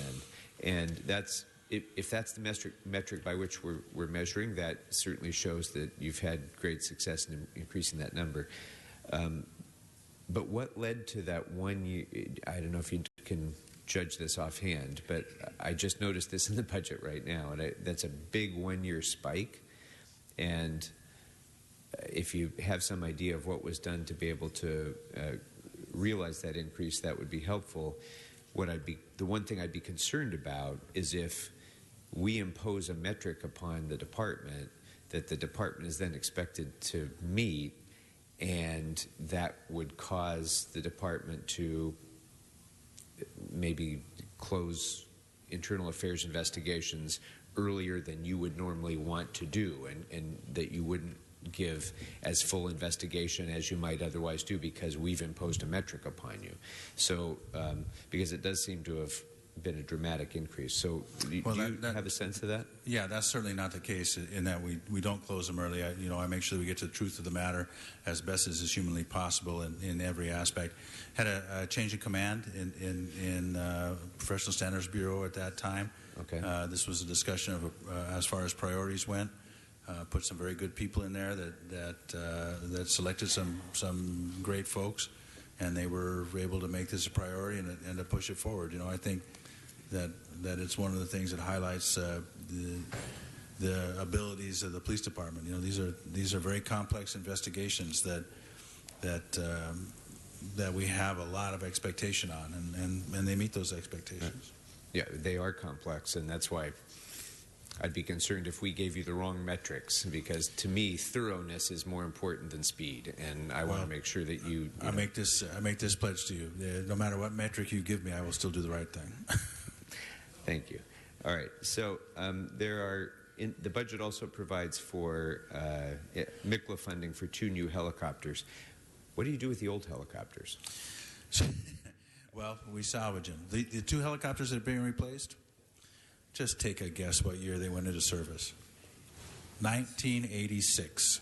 Wow. They have served the city. Older than Mr. Englander. It is older than Mr. Englander. They have served the city for 30 years. They have like 50,000 hours. Without looking it up, they are beyond the service life that anybody ever expected a helicopter could go. So they get salvaged, or if we can sell them to another entity, we will. Okay. And it's assumed in our revenue.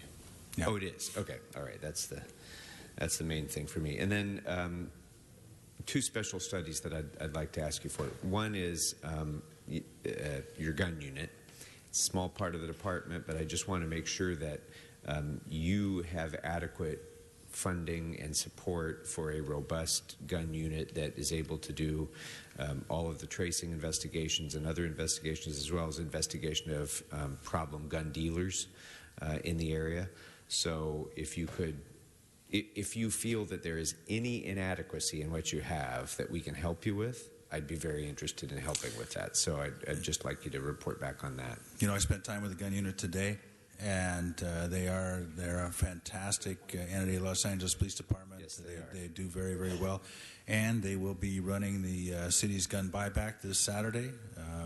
We will take unwanted guns and exchange them for Ralph's Food for Less cards. Great. So if I just get a special study report back on Sure. what you feel is necessary to have that gun unit be staffed to the extent that it needs to be.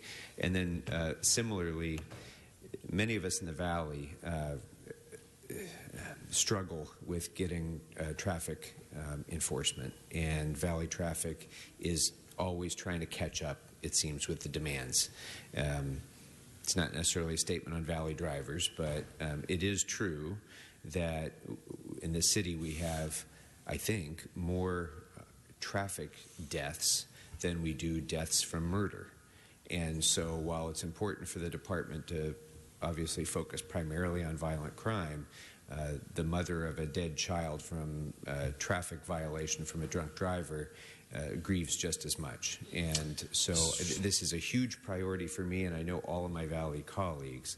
And so I wish it was true that we had that the 2 numbers were the same, but they're not. We've had 62 people killed in traffic accidents so far this year, and 92 by homicide. So, but I will say that in the Valley, you are probably right that there are more people killed in traffic accidents than homicide, because their homicide rate is lower. And unfortunately, as you know, Valley geography lends to higher speeds, and it's huge, and worse wrecks. So, yeah, I'd be glad to look at Valley traffic staffing. Although, as you know, it's got to come from someplace. I know, which is why I'm looking prospectively, not retrospectively, and as you continue to build the department, I'd like to see, what your longer-term plan would be for restoring Valley traffic to be able to reduce hit and run and other traffic-related fatalities. And we traditionally get grant money to fund traffic enforcement, and if we get it this year, the Valley gets a very big chunk of that, and so I'll look at proper allocation, and maybe we can move a little bit more into the Valley. Great. Anything else, members? Thank you, Chief.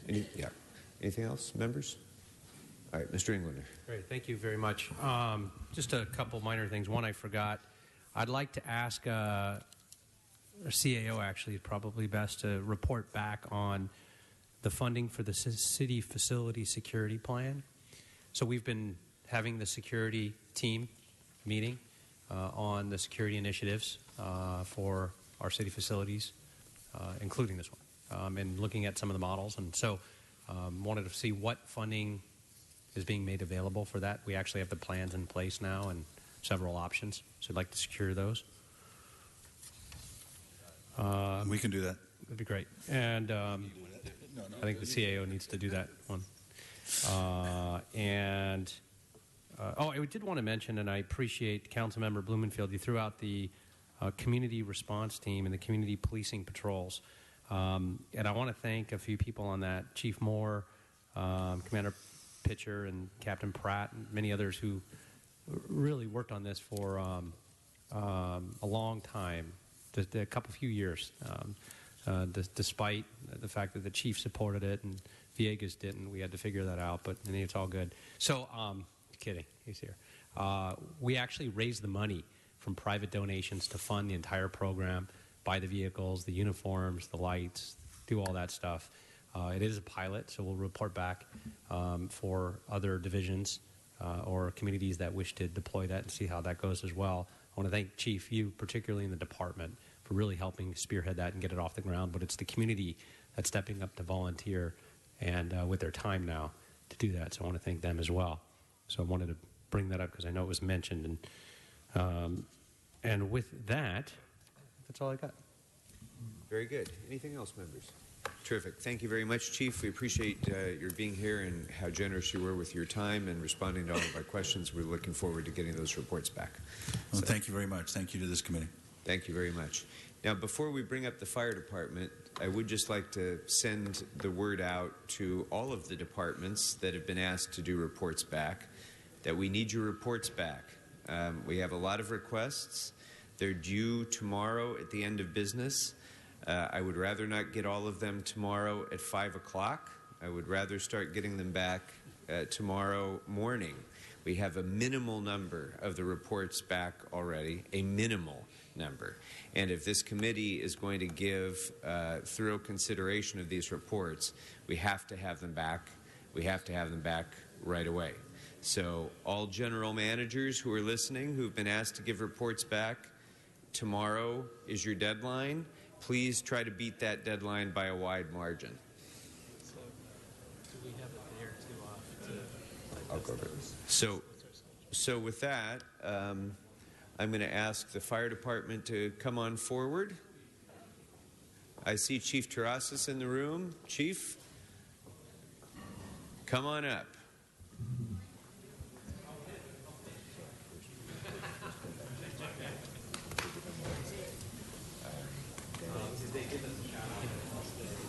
Wednesday, right, and then we can do it Thursday, and then we won't be voting on the budget. We'll just be prioritizing it, and then Karen goes to try to rack up and working or budget request, and then we're just narrowing it down. Chief, good afternoon, and thank you for your patience. Good afternoon, sir. I know that a number of members have submitted questions in advance, and they can each address those as we go. But if you'd like to take a minute to provide some introductory comments before we begin, that would be fine. Thank you. Councilmember Krikorian, I want to express my appreciation to Mayor Garcetti for the 2016-17 proposed budget that adds $6.7 million to our existing budget to continue moving the LAFD forward and making our vision statement become a reality. Our vision statement drives us to become the optimal LAFD by being metric-driven, technologically sophisticated, and community-focused while being reflective of the people that we serve. I also want to thank the Budget and Finance Committee for the opportunity to provide feedback on additional funding needs. We recently distributed to all council offices and the mayor's office our strategic plan annual progress report to assist you in monitoring our strategic plan progress. I'm pleased to report that as of this April, we are over 34% complete and with adequate funding on track to complete all our strategic plan initiatives by April of 2018. We have provided to each committee member the significant accomplishments in each strategic plan vision statement category. A few highlights include the following. Using FireStat to monitor response times, which shows that our response times have held steady in spite of our call load increasing by 14% over the past 2 years, which we believe is primarily due to the implementation of the Affordable Care Act. Our new tiered dispatch system has reduced call processing time by 25% for the most critical EMS call types. We have restored an engine to Fire Station 9 in Skid Row, and later this month we will restore an engine in Fire Station 69, which is located in Pacific Palisades. We've also deployed a nurse practitioner response unit, which metrics indicate is treating and releasing patients on scene at a rate of 55%. That's 55% fewer patients we are taking to the hospital emergency room, where oftentimes we must wait for an available hospital bed. We also have activated 2 fast response vehicles, which are responding to an average of 1 call per hour and releasing 1.5 resources per call, thereby allowing the released ambulances and fire companies to make themselves available for their next call, which in turn reduces response times. While our budget letter provides details of our additional funding needs, I've also provided today a summary of requests sorted by each of the vision statement categories that I mentioned previously. Included are 5 requests for positions that are critical to our legal mandates as well as our operational needs. The department will absorb the cost of these positions, which comes to $368,000. Once again, on behalf of the men and women of the Los Angeles Fire Department, I thank this committee for your support in our becoming the optimal LAFD. I look forward to answering any questions that you may have. Well, thank you very much, Chief. And let me just start by saying that as we've gone through these very, very difficult last 8 years, the first priority that I've had is restoration of the fire department. And I think that's true of all, well, I don't want to speak for others, but I think it's true for most of us that this department has suffered such devastating cuts and the service reduction has been so diminished during the economic recession that it has clearly been the #1 priority, and I think that that's been borne out in the actions of this committee and this council and now 2 mayors in helping to rebuild the fire department back to where it is. And I just want to applaud you for your leadership through that period, because you've brought a level of confidence, I think, back to the department and in implementing those improvements that I think we all are benefiting from. So thank you and all of your staff for the work that you've done in rebuilding that level of confidence and helping to rebuild the department to where it needs to be. Thank you, sir. I'm going to go last, I think, with my questions, but why don't we start with Mr. Bonin, if he's ready. No? Well, I'm trying to take some turns. So, all right. Go ahead. Go ahead, Mr. Englander. Let me start off and as the chair of public safety, and first thank you, Chief, your men and women of the department, and UFLAC as well, of being great partners and Chief Officers Association. One of the worst things I think we could ever do is get a 911 call and not be able to respond, whether it's the tools, the technology, or the personnel, whether it's a late response or none at all. It was one of the cornerstone issues, if not the issue, that I've spent my entire life on in public safety, is making sure that we're there to help people. And when I got elected, we were looking down the barrel of so many problems with the fire department. Not only was it decimated, as the chairman said, but it was really running in a draconian style, and it was there was no communication between the boots on the ground and the brass. We didn't have the technology or vision for that, even. It wasn't metric driven at all. In fact, just the opposite. The data wasn't even accurate. There were poor decisions made based on bad data and bad information. You inherited a nightmare. And I remember sitting in on your interview, and I thank the mayor for allowing me to do that. And that's what we drilled down on, is making sure that we had, fire stat, which is something that I worked on for years, and your support on that, and implementation, and making sure that the data was accurate, first and foremost, and transparent and measured and verified. With that, looking at remodeling and retooling our tiered dispatch unit. I mean, one of the first things that I always noticed, not only as an officer, but even in the community, people would always ask, why is it when there is a car accident, not a fatality, but maybe it's property damage only, or, some kind of minor issue, what we would consider minor in public safety, be, 4 big red trucks and 19 firefighters and EMS all at the scene, all rolling out? And the answer was always, well, that's how we've always done it. The answer was always, well, we got to send everybody because we're not sure what we're going to walk into. And tiered dispatch has allowed the freedom and flexibility, along with the implementation of vehicle locator systems that are really know what our apparatus and equipment and resources are at any given moment, is bringing us into where we're at and should be. And I want to thank you for that leadership, because every one of the things you went over haven't come easy.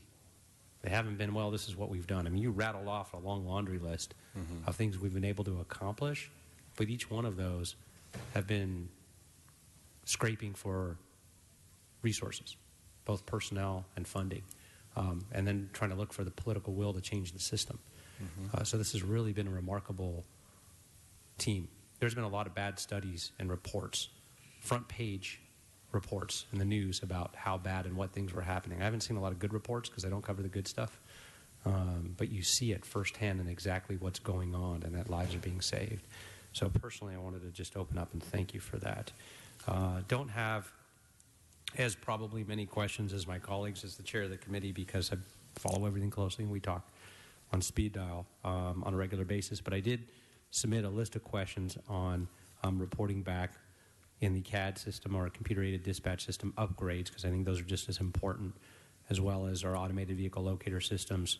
But one thing, before asking for you to respond to some of the questions I've submitted in advance, it was not included and requested by you and supported by me for the nurse practitioner response unit, of which we've had roughly 55% of, I believe, all the patients responded to not having to be transported.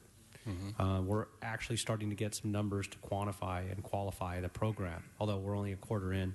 And UFLAC's letter is, yes, it was a pilot. We don't have the information. It shouldn't be funded for all 4 bureaus yet in July 1st.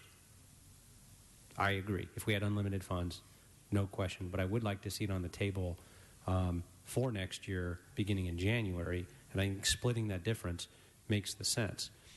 First of all, it'll give us the real data. And so putting that money into the UB at half-year funding, it'll also, you can't ramp it up overnight. I'm not sure even if we put it in January 1st if we can get there in time, but I think it's a good goal to have in the budget. And so I'd like to see a report back on funding that, because we know the model works. It's, well, we don't have good data. Well, we're not the first department doing it either. And so we do have good data. We don't have the great long-term data here yet. Couldn't agree more, but I think we need to look at doing that and having one in each of the bureaus. There are only 4 bureaus. Eventually expanding it, hopefully, to various other divisions, but at this point, it's asking for 3 more, as well as the fast response unit. I'd like to see that come back as well for a mid-year and working, and that'll give us time to look at the data, analyze it, work closely with UFLAC and all of our partners and figure out what works and what doesn't. What could we do? Maybe it's only 2. Maybe it's only one other one. Maybe it's running different cycles. But we'll have the data and the dialogue to actually have that discussion. So I think that's really important.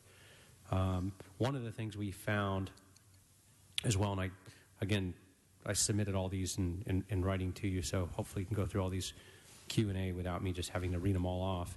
But one thing I would like to ask you off the top, though, is something I've been working on for a couple years, is the false alarm fees.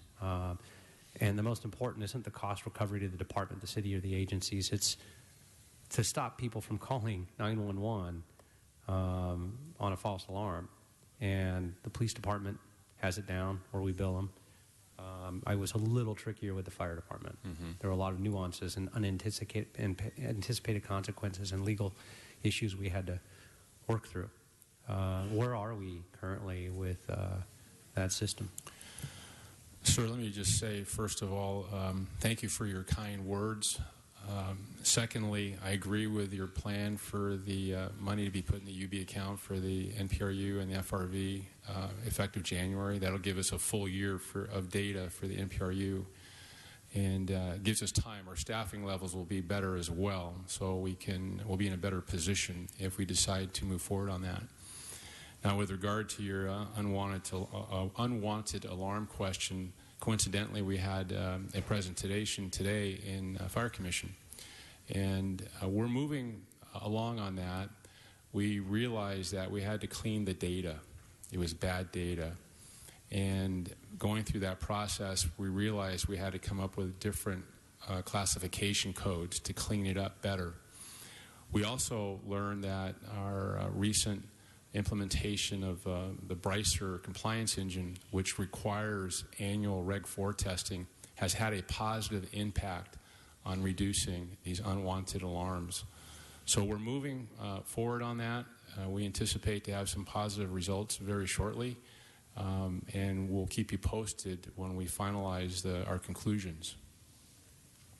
Okay, please. Yeah, thank you.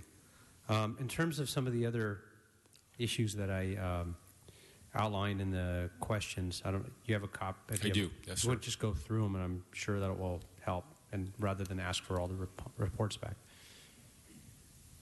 Would you like me to start at the top and just work down? That'd be great. Okay, the first one. And you can do a cursory overview unless there's something that requires more depth. Okay. The first one has to do with adding funding for our computer-aided dispatch system upgrades. We did not get funded for that. We initially had money in the MICLA account, and later it was determined that the CAD enhancements wouldn't qualify.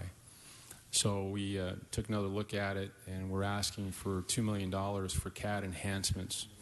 Primarily, that will give us the mapping integrated into CAD and allow for closest unit dispatching, which is AVL. The second piece is the annual maintenance and support of the automatic vehicle locator project. That is operational expense. We have to pay that money to support the software needed to use that software for AVL. Number 3 is a report back on adding funding to the UBA balance for the restoration of 2 engine companies at Fire Station 9 and Fire Station 73.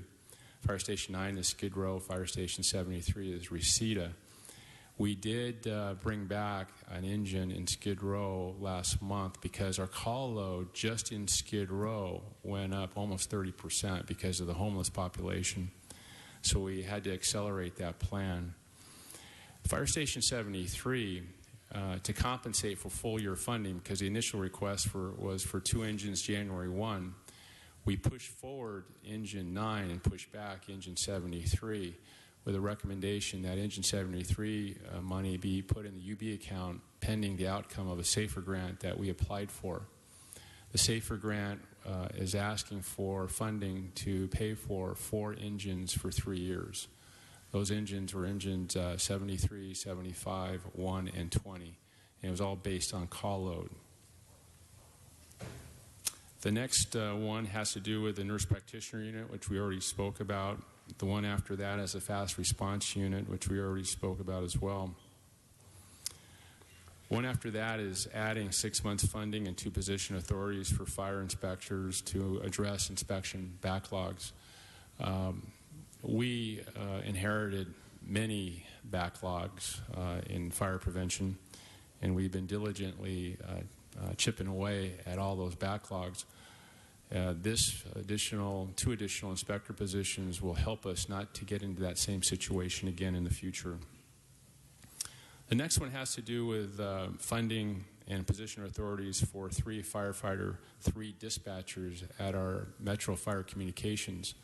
In the last 2 years, our calls coming into our dispatch center have gone up 16%, and we have not added any dispatchers since 2010. So we're long overdue to compensate for that spike in the calls coming in.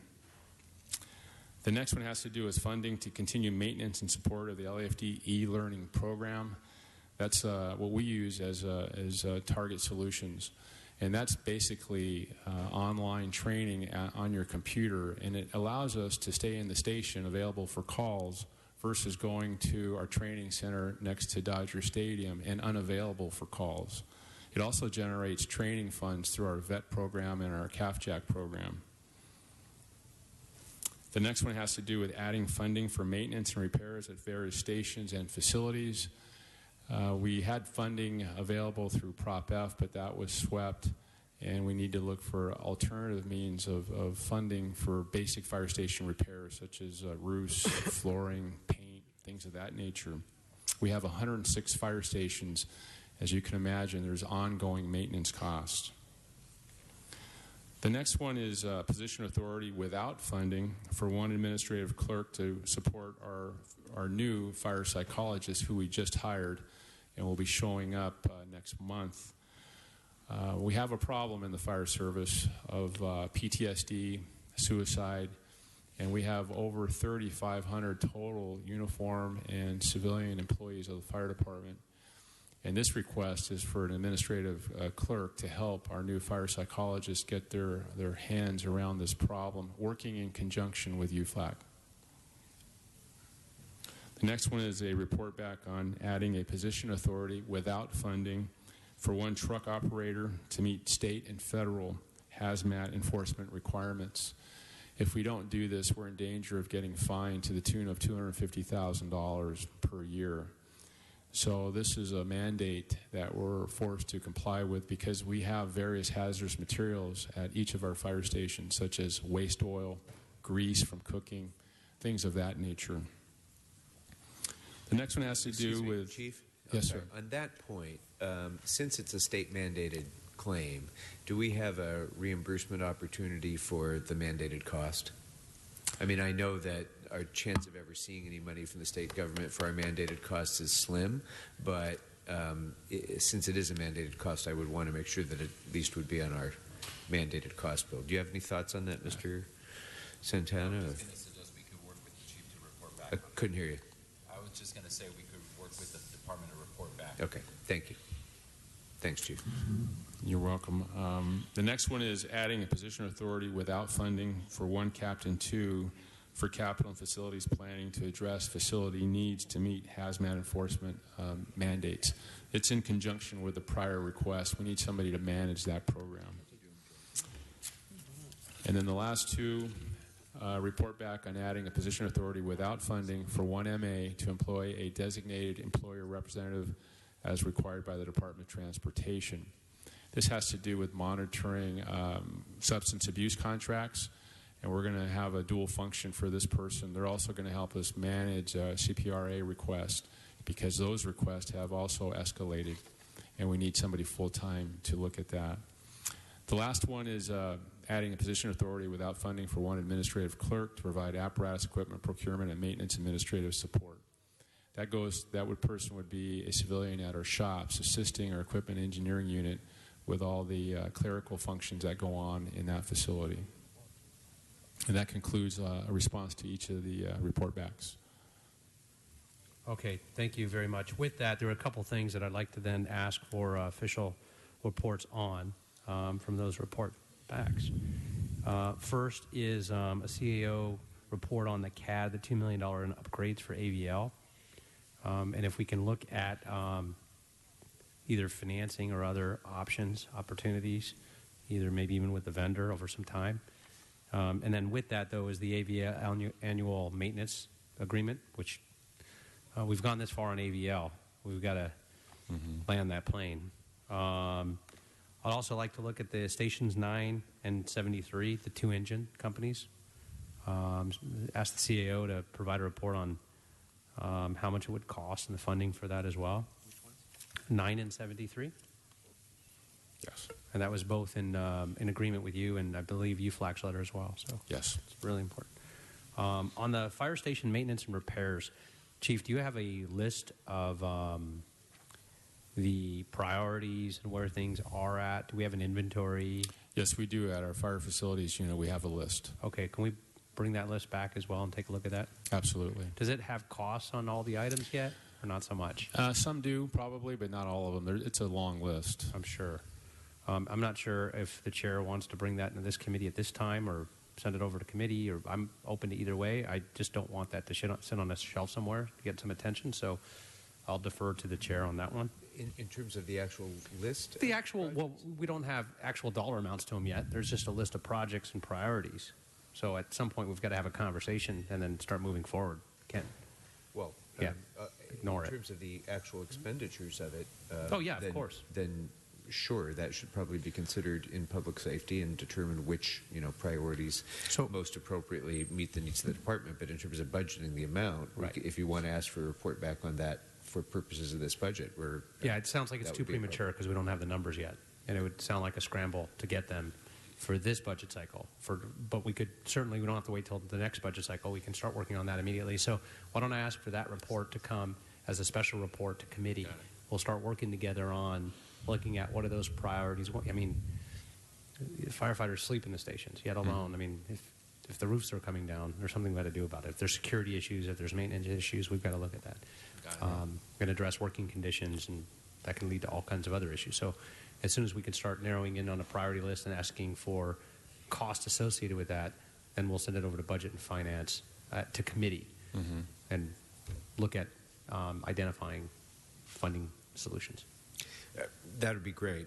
I guess I would just suggest that let's not wait another budget cycle. Right. Because there are immediate needs in the stations, and I'm sure the chief can identify 20 of them off the top of his head right now. And so as we do prioritize those for the sake of our firefighters who are working in those stations, let's get going on that.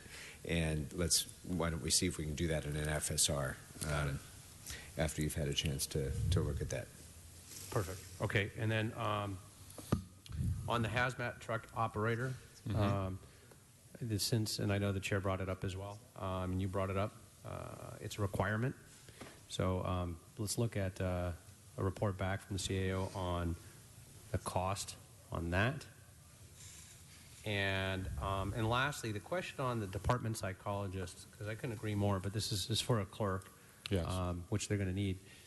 Does the police department have those resources as well? Can there be some kind of partnership and collaboration where we could perhaps look at doing something like that together?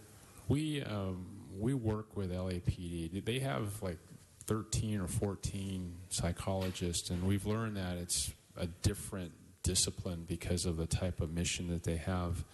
They're our backup when we don't have anybody readily available because the position's been vacant for a little while now. And the job offer has been extended and accepted, so our new psychologist is coming on board. But to answer your question, my direction to that new person will be to explore possibilities for partnership in training and responses when we have multiple people who need some debriefing, and also to work with UFLAC as well. Okay. So it sounds like we're not quite there yet, but it's going to come quickly. Yes. Okay. And I believe you covered everything I've sent you as well. I'm good. I appreciate it. Thank you. Thank you, sir. All right. Thank you. Mr. Bonin? Thank you very much, Mr. Chairman, and thank you, Chief. Thanks for so much, first of all, for the efforts you've been making to restore a lot of the services that have been cut. Looking forward to the 14th in Pacific Palisades. Want to ride in on that engine with you. And I want to thank you for the work you've been doing with Mr. Lima over the past couple of years. I think the fire department is at its best when management and the chief and our labor partners work well together, and I think you guys have done that on a number of occasions, and I'm glad to see it. I also want to thank you for your support, particularly over the past year, for my iPads for Firefighters initiative. We spent a lot of time, a number of us, talking with LAPD about the need to upgrade their technology and have more phones or tablets where officers could be doing a lot of their reporting and saving time and improving efficiencies. And I'm glad to report, it was one of my first things I started when I joined the council, that working with the fire department, we're making some significant progress on that. And I had trouble getting a few chiefs before you on board with the idea, and I was glad you finally came on board, and we've been making some progress. So along those lines, I just want to make sure that in the report back, CAO, CLA are looking hard for $80,000 for item 10 in your letter about the mobile technology equipment. Thank you, sir. You're welcome. Also wanted to give you a couple quick shout-outs. Johnny on my staff, who you know knows about as much about the fire department as some of the brass, points out to me that the department has made the city in the past year about $178 million, probably one of the greater revenue-generating departments we have. That you guys have been leading the way in water conservation efforts and have won innovation awards for water conservation. And I just found out the other day that LMU, Center for the Study of Los Angeles, did a survey about Los Angeles, a public outlook survey, and LAFD received the two highest rankings for service satisfaction, 79% for fire and 68% for EMS services. That's huge, so congratulations. Thank you, sir. You know, those things that you point out, it's truly a collaborative effort of the men and women of our department, and the partnership with UFLAC and the support of this committee. One of the outcomes of having an increase in call load is increased revenue for EMS billing, and we'd like to reduce that call load, but it is what it is. We're stuck with that, and we're trying to make it more manageable. Great. So I want to ask a couple questions about the homelessness appropriations. A lot of stuff I put in writing already, so you don't have to go in too much detail. But the department's doing a number of different things to try to help the city out with the comprehensive homelessness strategy. One of them is the nurse practitioner response unit. And I understand that the early metrics indicate that of all the calls to the unit, 52% of them have resulted in a treat and release as opposed to a hospital transport.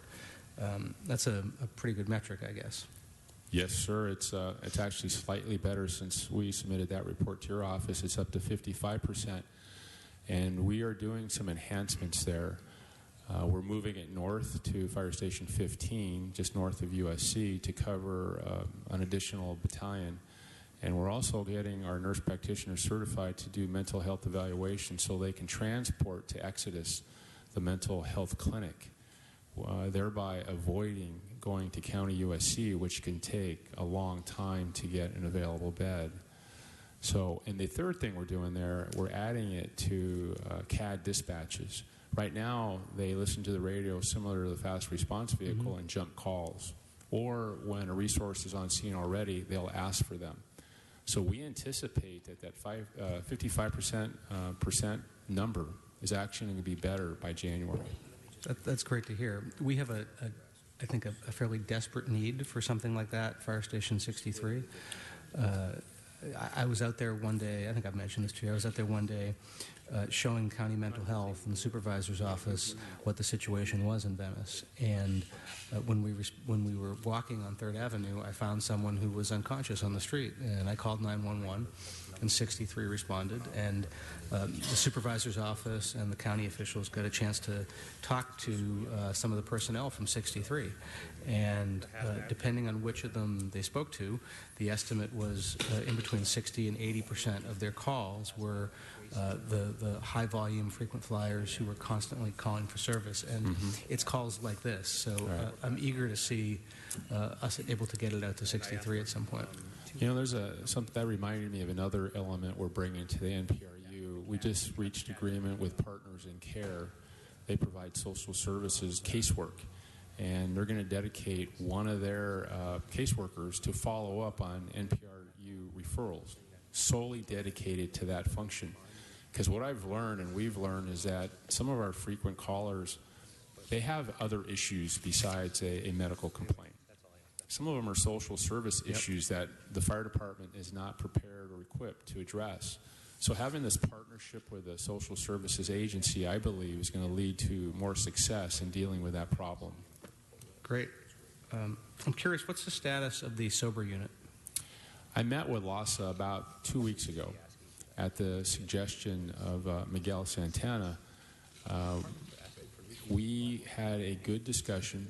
They gave us a verbal agreement to provide a caseworker to partner with our paramedic on the sober unit. So that has already been funded through an innovation grant. And the change in our prior plan was to add that caseworker from LASA, and which I think is going to be a better plan. I understood through the meeting that many times people in that situation need to have trust and confidence and almost a relationship to go along with them to the sober center. And the previous plan was we'd have 2 paramedics in a special rig and we'd pick them up and drop them off. But the reality is that's not the usual circumstance. Right. So I'm happy to report that we're making progress. Our target date for implementation is July 1, which will coincide with the opening of that sober center in Skid Row. Great. Okay. That's good to hear. I hope we get to the point. I know Mr. Huizar has constantly said we need to get services beyond Skid Row, and I hope we get to the place where we start expanding that stuff out. Totally understand why you start there, because it's a perfect place for a pilot, but I'm hoping this is a year when we can start moving stuff out. Yes, sir. I wanted to ask a couple questions about restoration and the hiring plan, and I put this in a report back, so I'll get a more detailed response in that format, but I was kind of curious about what amount of continuous hiring would be necessary to restore the department's daily sworn staffing level to 1,100 firefighters, representative of a full restoration to 2008-2009.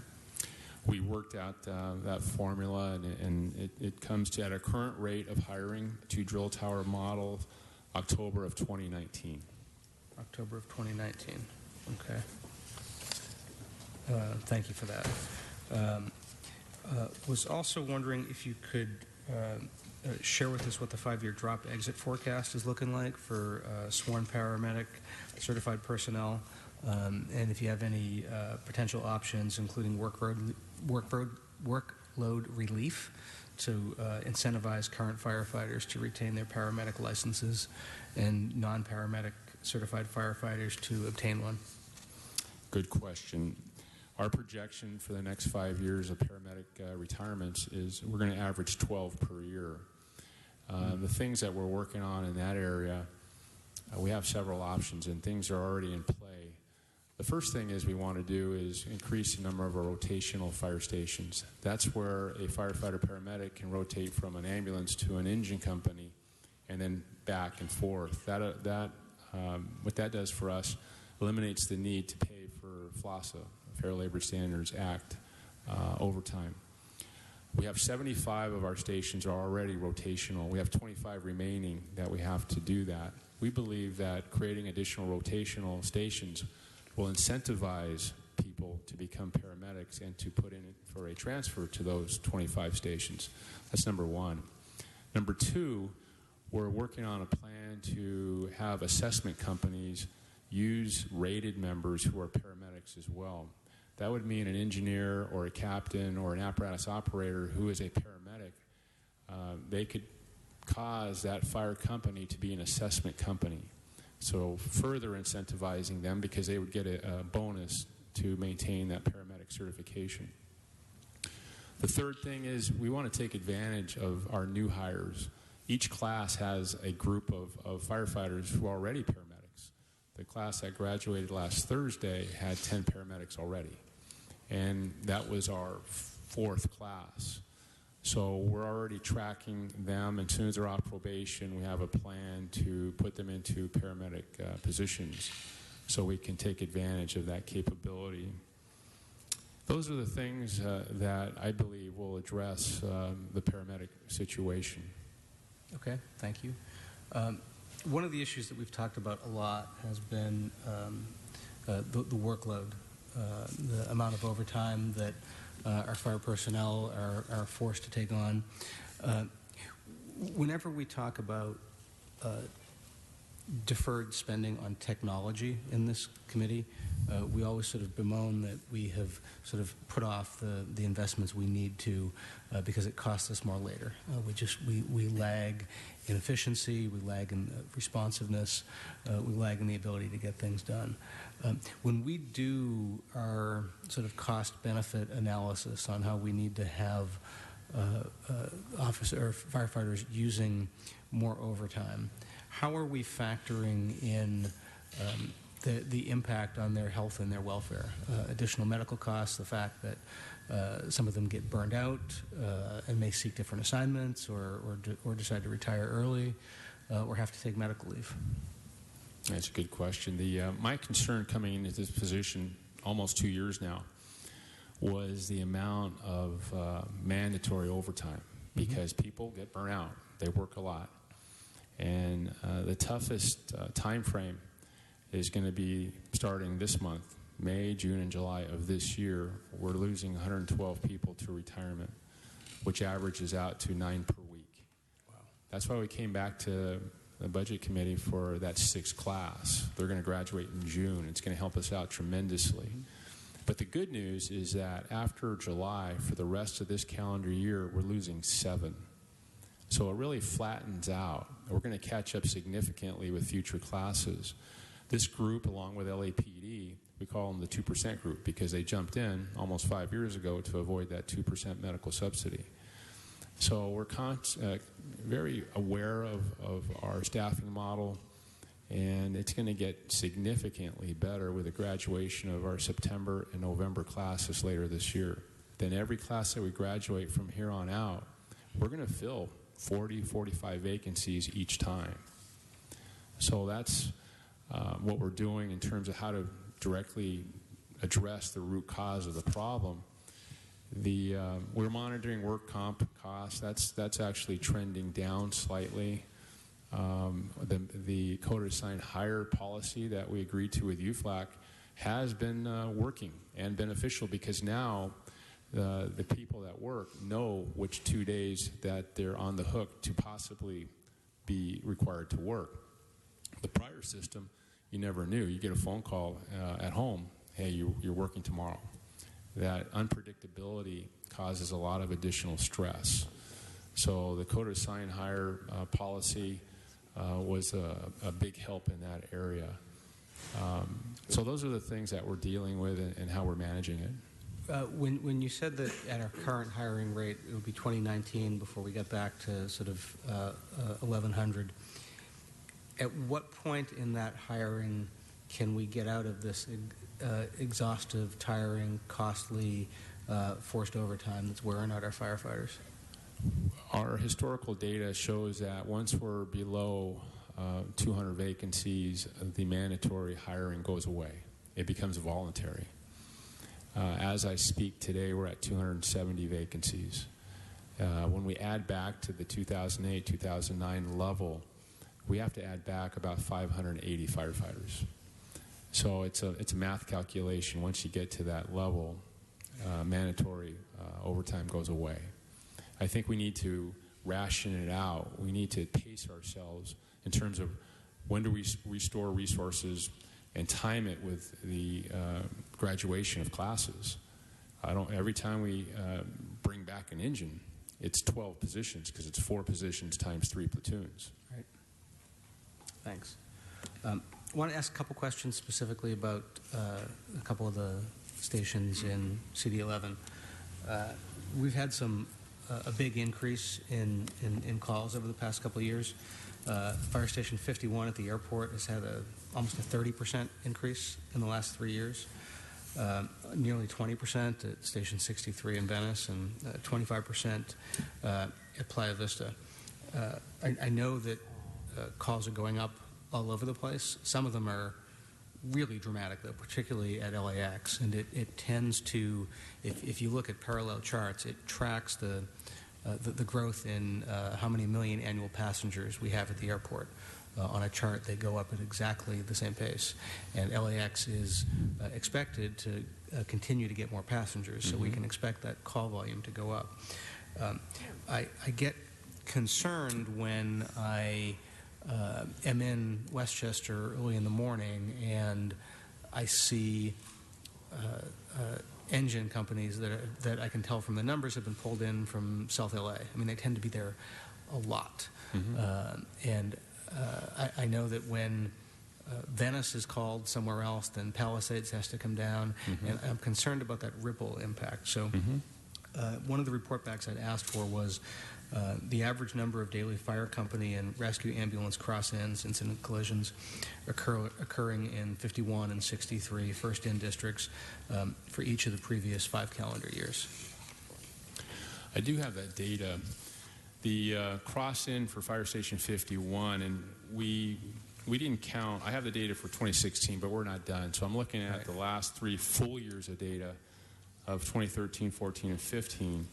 And the cross-ins average about 9 incidents per day for those 3 years. And they've been relatively consistent for that time frame.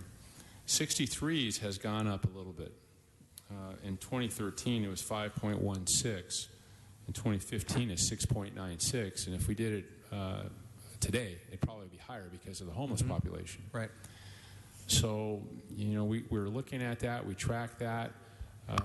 With regard to 51s at the airport, we have some ideas. I've talked to Deborah Flint, the GM out there, about a potential medical clinic in the Horseshoe, which will reduce the need for us to respond in there. And we talked about a nurse practitioner on staff from the fire department and a medic in the clinic. They have the clinic there now, Reliant. The lease is expiring, and they're going to go away.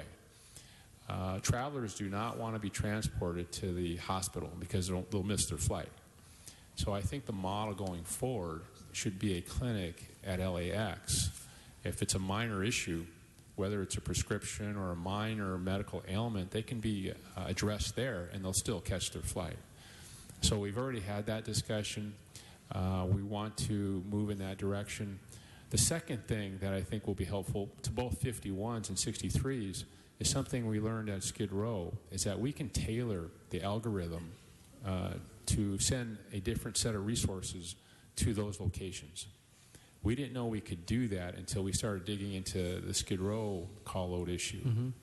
So based on metrics, based on the patient incident types, we will send a better assortment of resources than we do now. And the whole intent is to try to send less. Send what you need. And you're going to have to base it on what they tell you on the phone. That's the one weakness in the theory, is that if they don't tell you it correctly to our dispatchers, you're still going to have to send what you think they're going to need.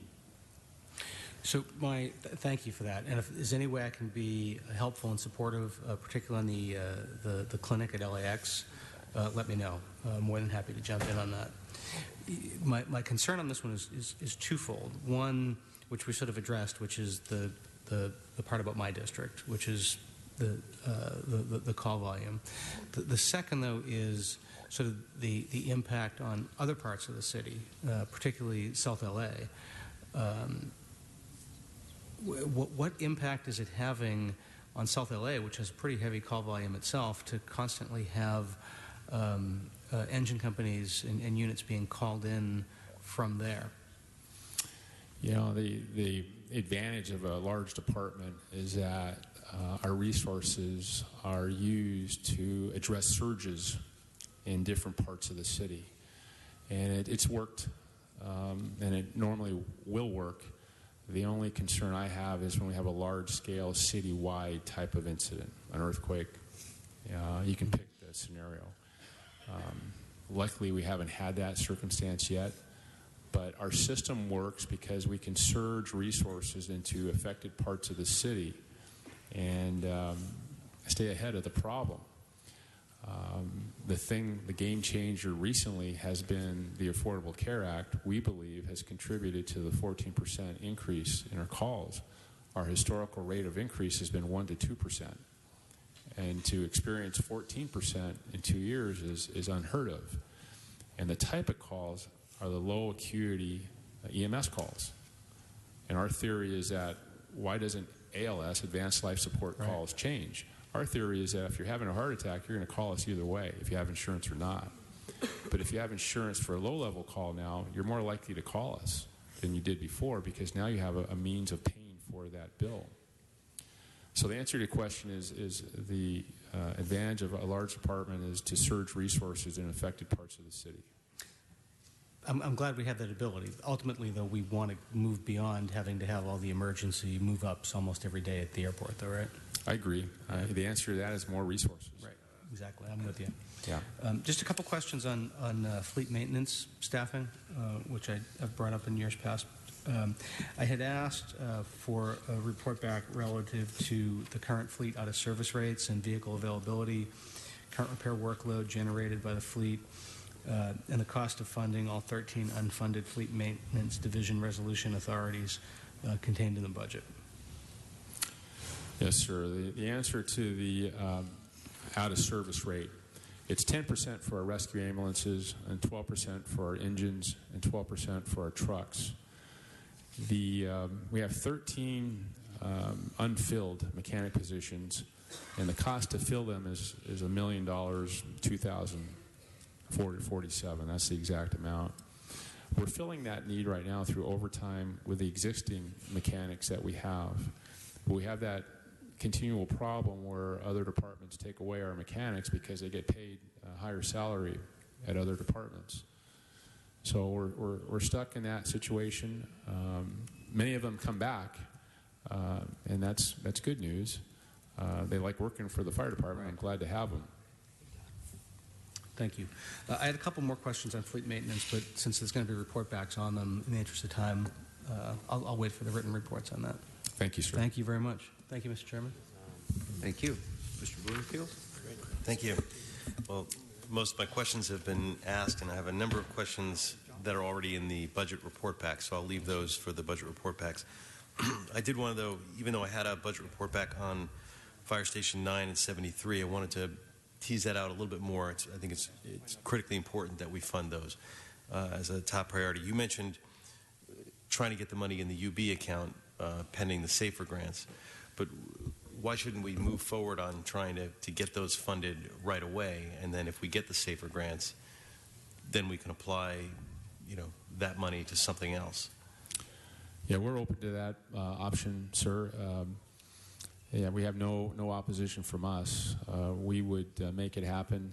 We would try to time it with the graduation of our next recruit class so we don't impact our staffing situation. But that would be the only issue that we would be concerned about.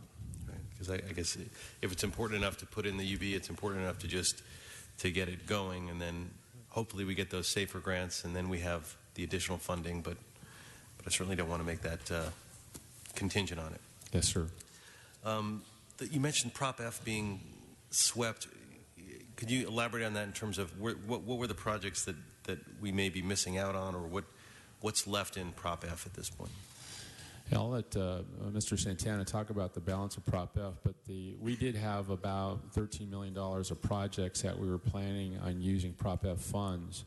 One of them was the Operation the Valley Bureau, an office for them out there in the valley. The other project had to do with restoration of our training facility to be compliant with ADA. And then we used some of that money for ongoing maintenance costs that I talked about previously. things of like roofs and flooring and paint and things of that nature. We're preparing a separate report on Prop F. That should be coming to the council in the next few weeks. Great. I heard some things about the dispatch center not being compatible with the LAPD and potential issues on merging. Is this the case, and could you explain how that would work? I think you're referring to the CAD. We had a presentation in commission from Maggie Goodrich and Gartner, which is a consulting company that LAPD uses to advise on technology projects. About 2 months ago, we were briefed on the findings of their audit of our CAD.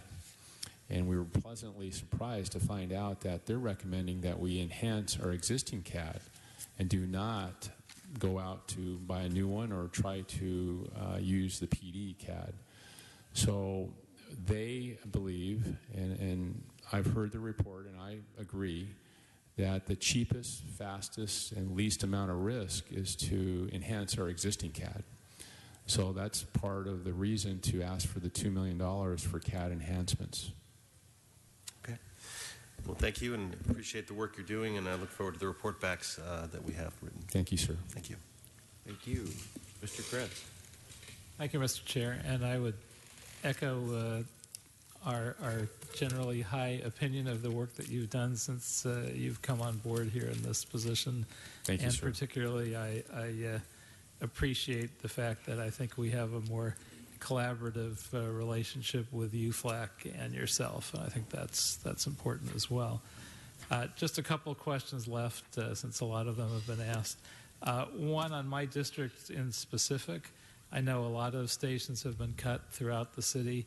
There are a couple stations, 58 and 92, and I'd like to know if we have a plan to at some point fully staff those stations, and 58 in particular, because last I checked, although it's been a while, that was probably the busiest station that had not been restored in terms of its services.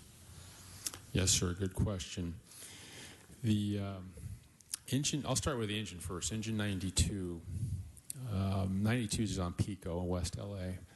And some of it's dependent upon if we get the SAFER grant. If we do get the grant, because we're going based on call load, the SAFER grant took those 4 engines that I mentioned previously based on call load. Now, if that gets funded, my plan is to move forward with asking that engine 92 be restored in fiscal year 18-19.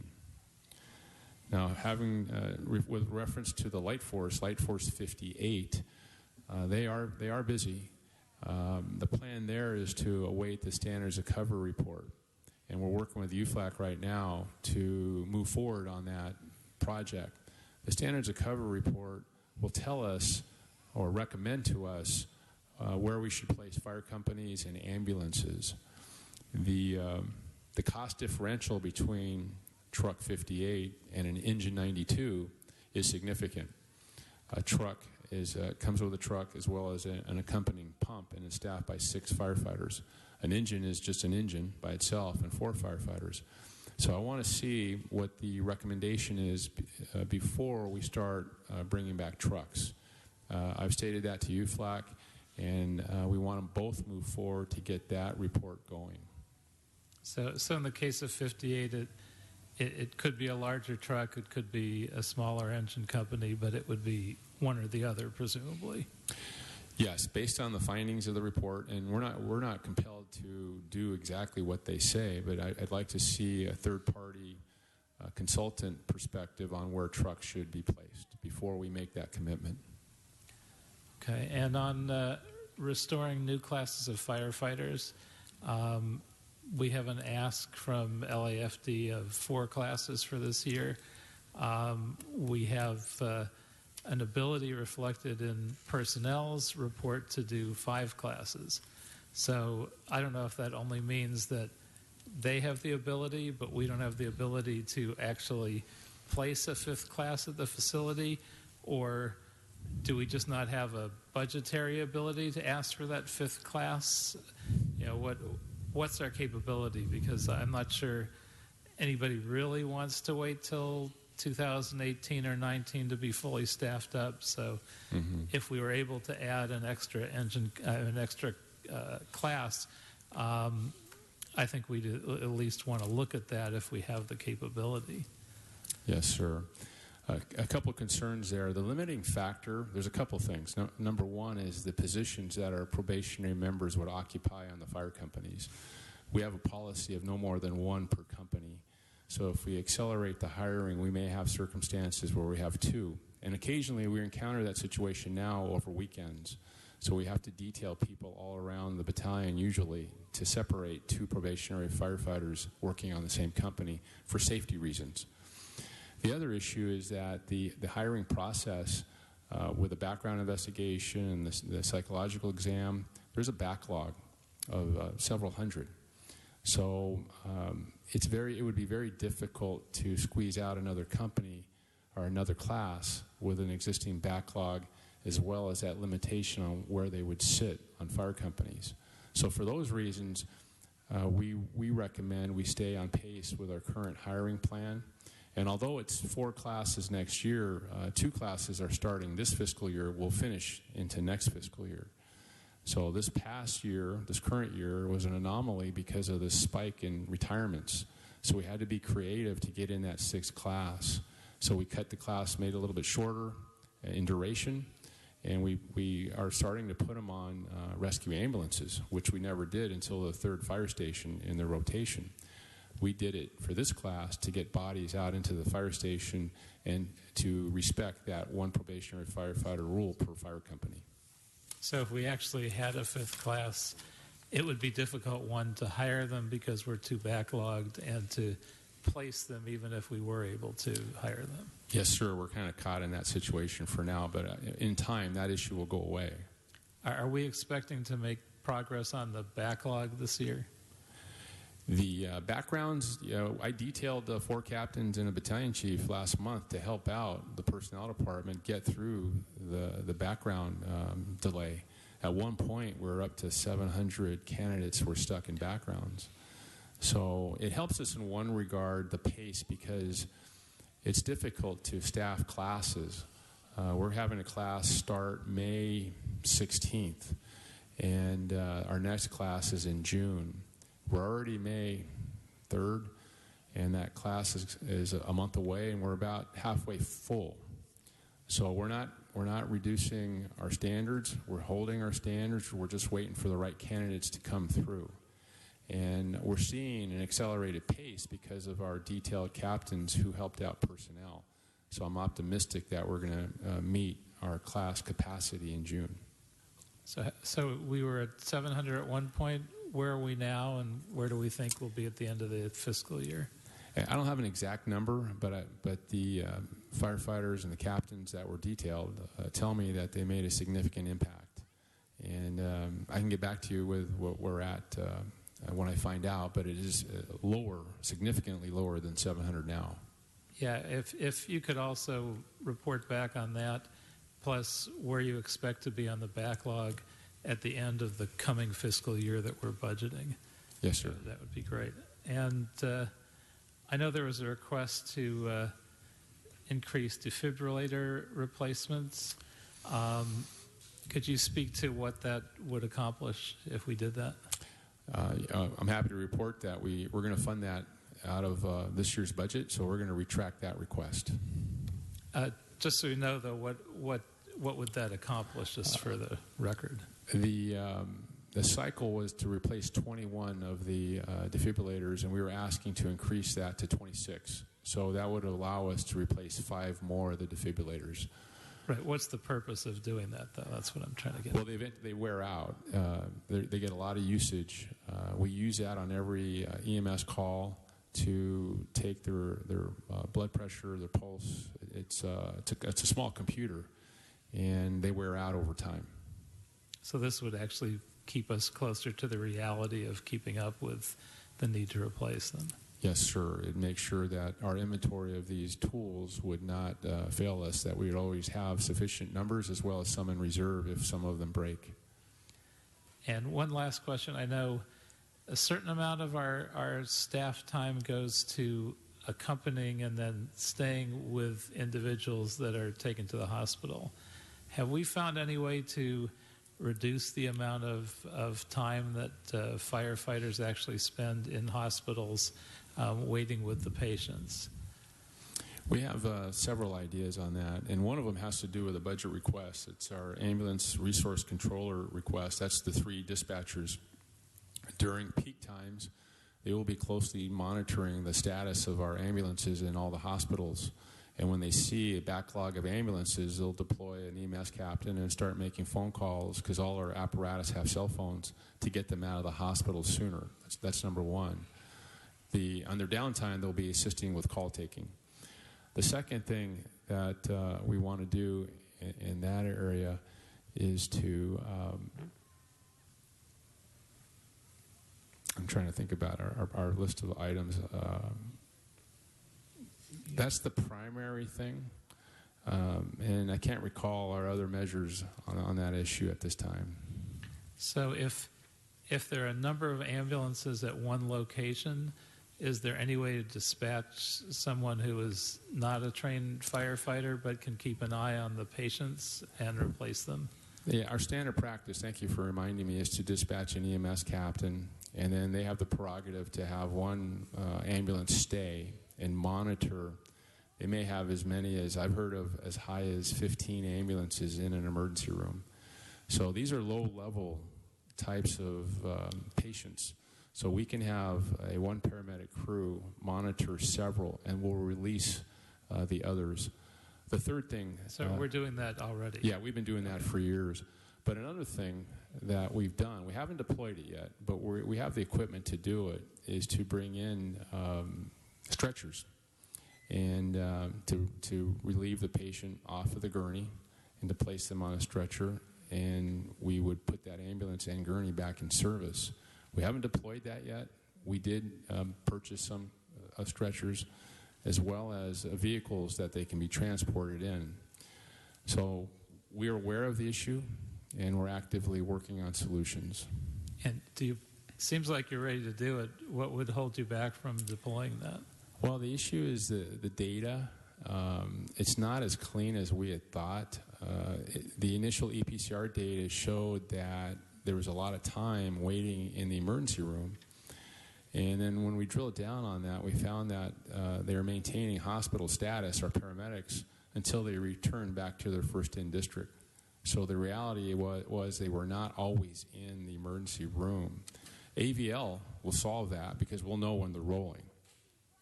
So we're not deploying until we're confident of the data. I wonder if we could get a report back, and I don't think it has to be in time for the budget, on how we're looking at continuing to address that issue and possible solutions. Yes, sir. Thank you. Thank you. Thank you, Mr. Kretz.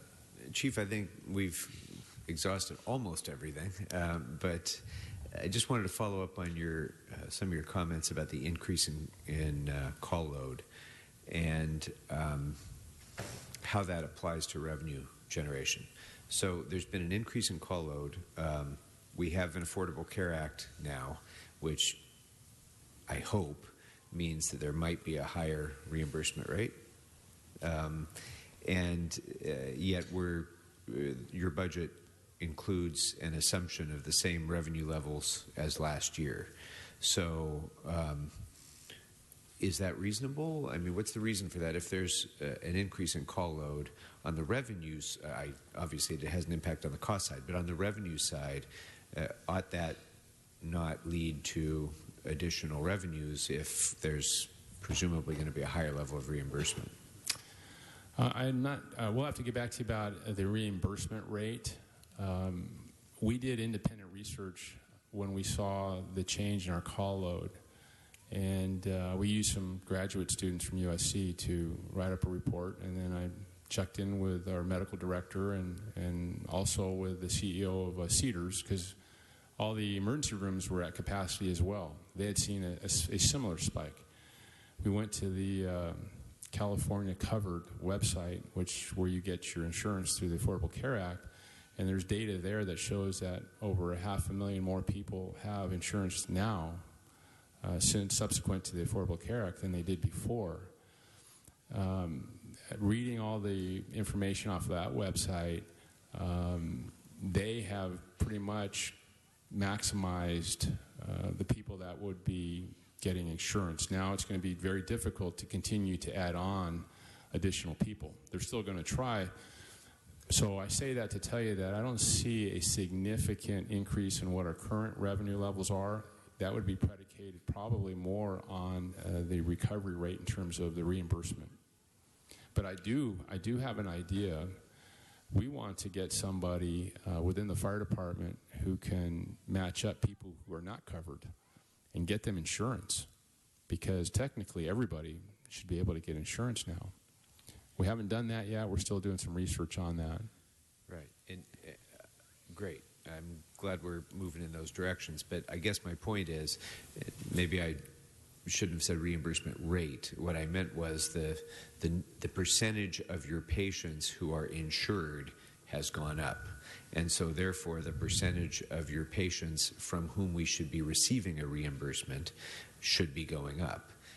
You add that to the added number of calls, there should be a reasonable, at least a statistically significant increase in revenues that comes with that. Oh, yeah. But we're assuming the same rate. So yeah, I agree with that. Mr. Santana, you look like you wanted to weigh in on this. Yeah, what I was going to suggest, we could certainly work with the department to unpack the answer.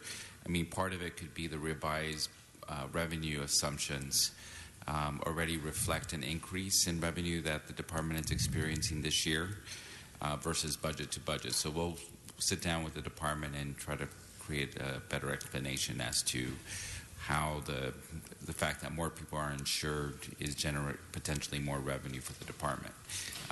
It's important to point out that even with that increase, it's still not 100% of the total cost, which is a separate issue. Right. It is a separate issue, but we're already assuming the increased costs. That's on correct. The cost side. Either way, we have to do that cost. Right. So we'll report with the department on trying to understand how we're seeing, if we're seeing an increase in revenue, to the extent how much, based on budget to budget versus what was revised revenue assumptions. Right. Okay. So we'll be monitoring that as we go through the FSRs. Right. But for purposes of this budget, I'd like to get a report back that explains why the revenue rate is the same.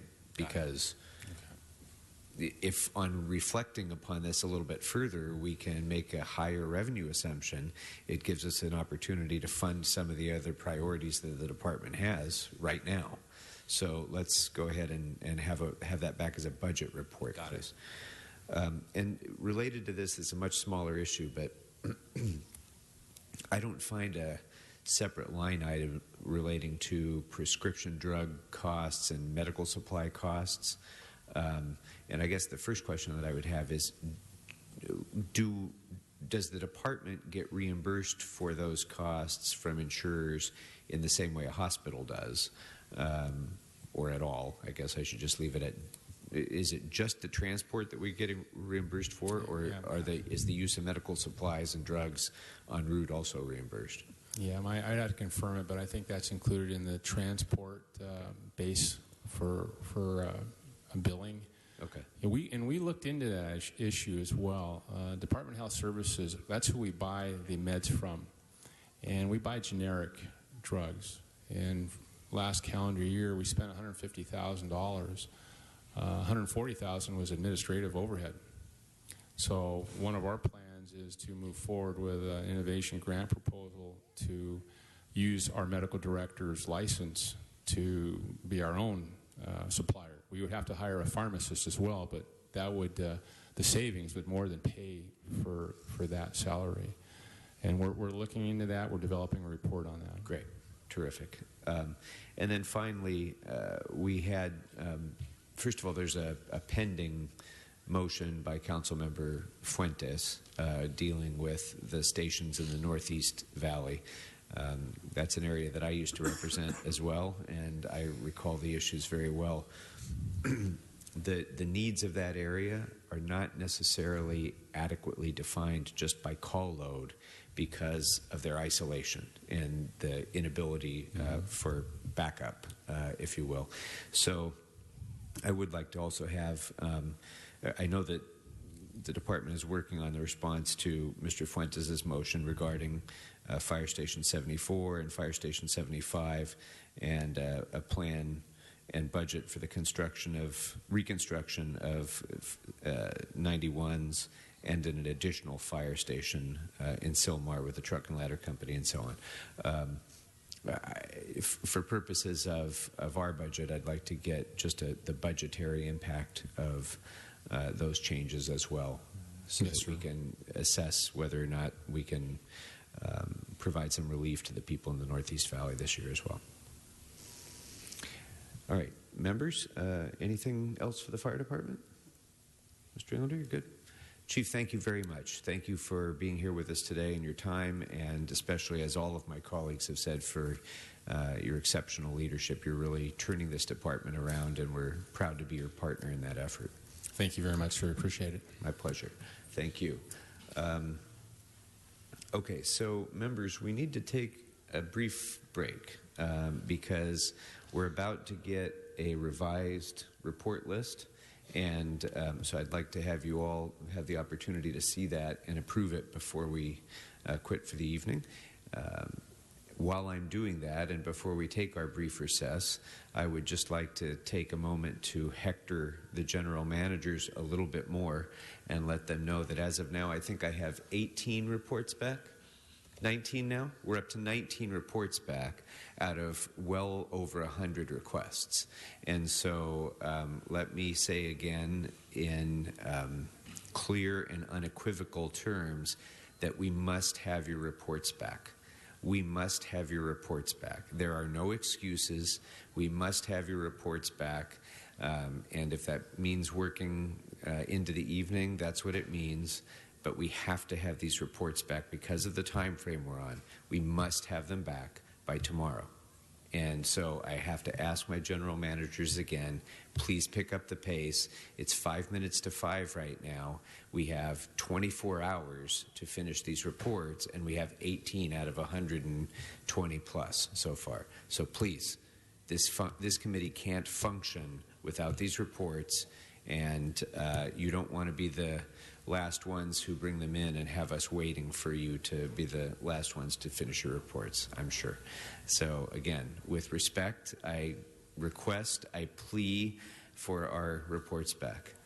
And with that, we're going to take about a 10-minute recess. And is 10 minutes enough? Mr. Hale, 10 minutes enough?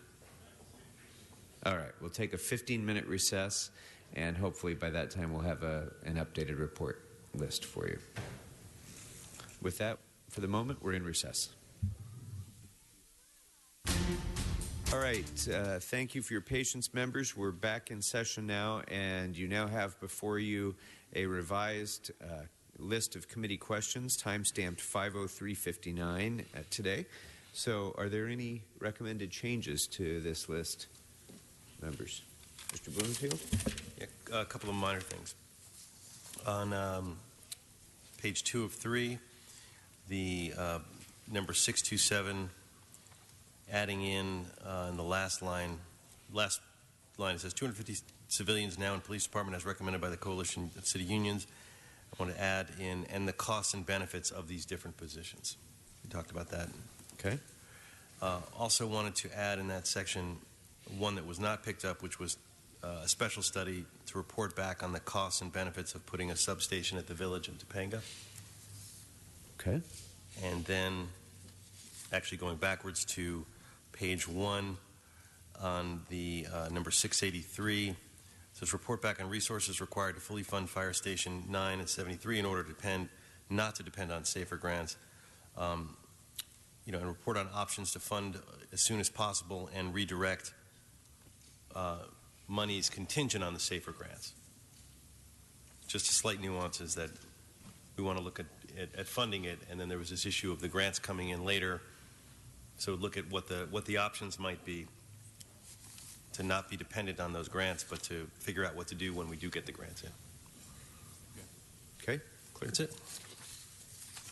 Anybody else? Mr. Englander? The one I had that I think we missed was to report back on the annual maintenance contract for AVL. We did have the computer-aided dispatch upgrades for AVL, but the actual annual maintenance contract was missing. Okay. Mr. Bonin, anything? Mr. Kretz? To steal a Rod Stewart lyric, I wouldn't change a thing. All right. Very good. Well, then with those changes, is there any objection to approving the list as it stands with those changes? Seeing none, yes, Mr. Santana. I just wanted to clarify on the we reconciled some of the questions that were asked and answered from previous lists, so I wanted to sort of set that for the record. So on budget impact number 614 for MICLA, there was a specific question from Mr. Englander regarding the use of MICLA for black and whites. I think we were able to answer that question. Yes. On item number, budget impact number 80 for police, we had identified it as a budget impact matter regarding the smart teams in Venice. I think, Mr. Bonin, you asked it as a special study, or do you still want it as a budget impact? Special study. It's a special study. Got it. Okay, so we can clarify that. And item number for fire, budget impact number 521. It's been reconciled with 683 regarding the SAFER grant funding for fire stations 9 and 73. And then there's a clarification on budget impact number 572. It was requested by both Mr. Blumenfield and Englander. Okay. So with those clarifications and understandings, members, if there's no objection, this list will be deemed approved. And that concludes our work for the day. We'll be in recess. It will be dark tomorrow, and then we'll return here at 9:30. We're agendized for 9 o'clock, but we'll return here at 9:30 on Thursday in order for us to begin consideration of the memos that I know we will have back by then. All of them. I know that we will have all of them back by then. And in fact, since they are due at the end of business tomorrow, we're starting at 9:30 expressly for the purpose of allowing the committee members to intelligently review them and to be able to act upon them during our meeting on Thursday. So again, I would like to reiterate the importance of having those memos done so that these committee members will have the opportunity to consider them and discuss them intelligently when we resume at 9:30 on Thursday. So if there's nothing else, members, any questions or comments? Okay, then with that, until 9:30 on Thursday, we are in recess.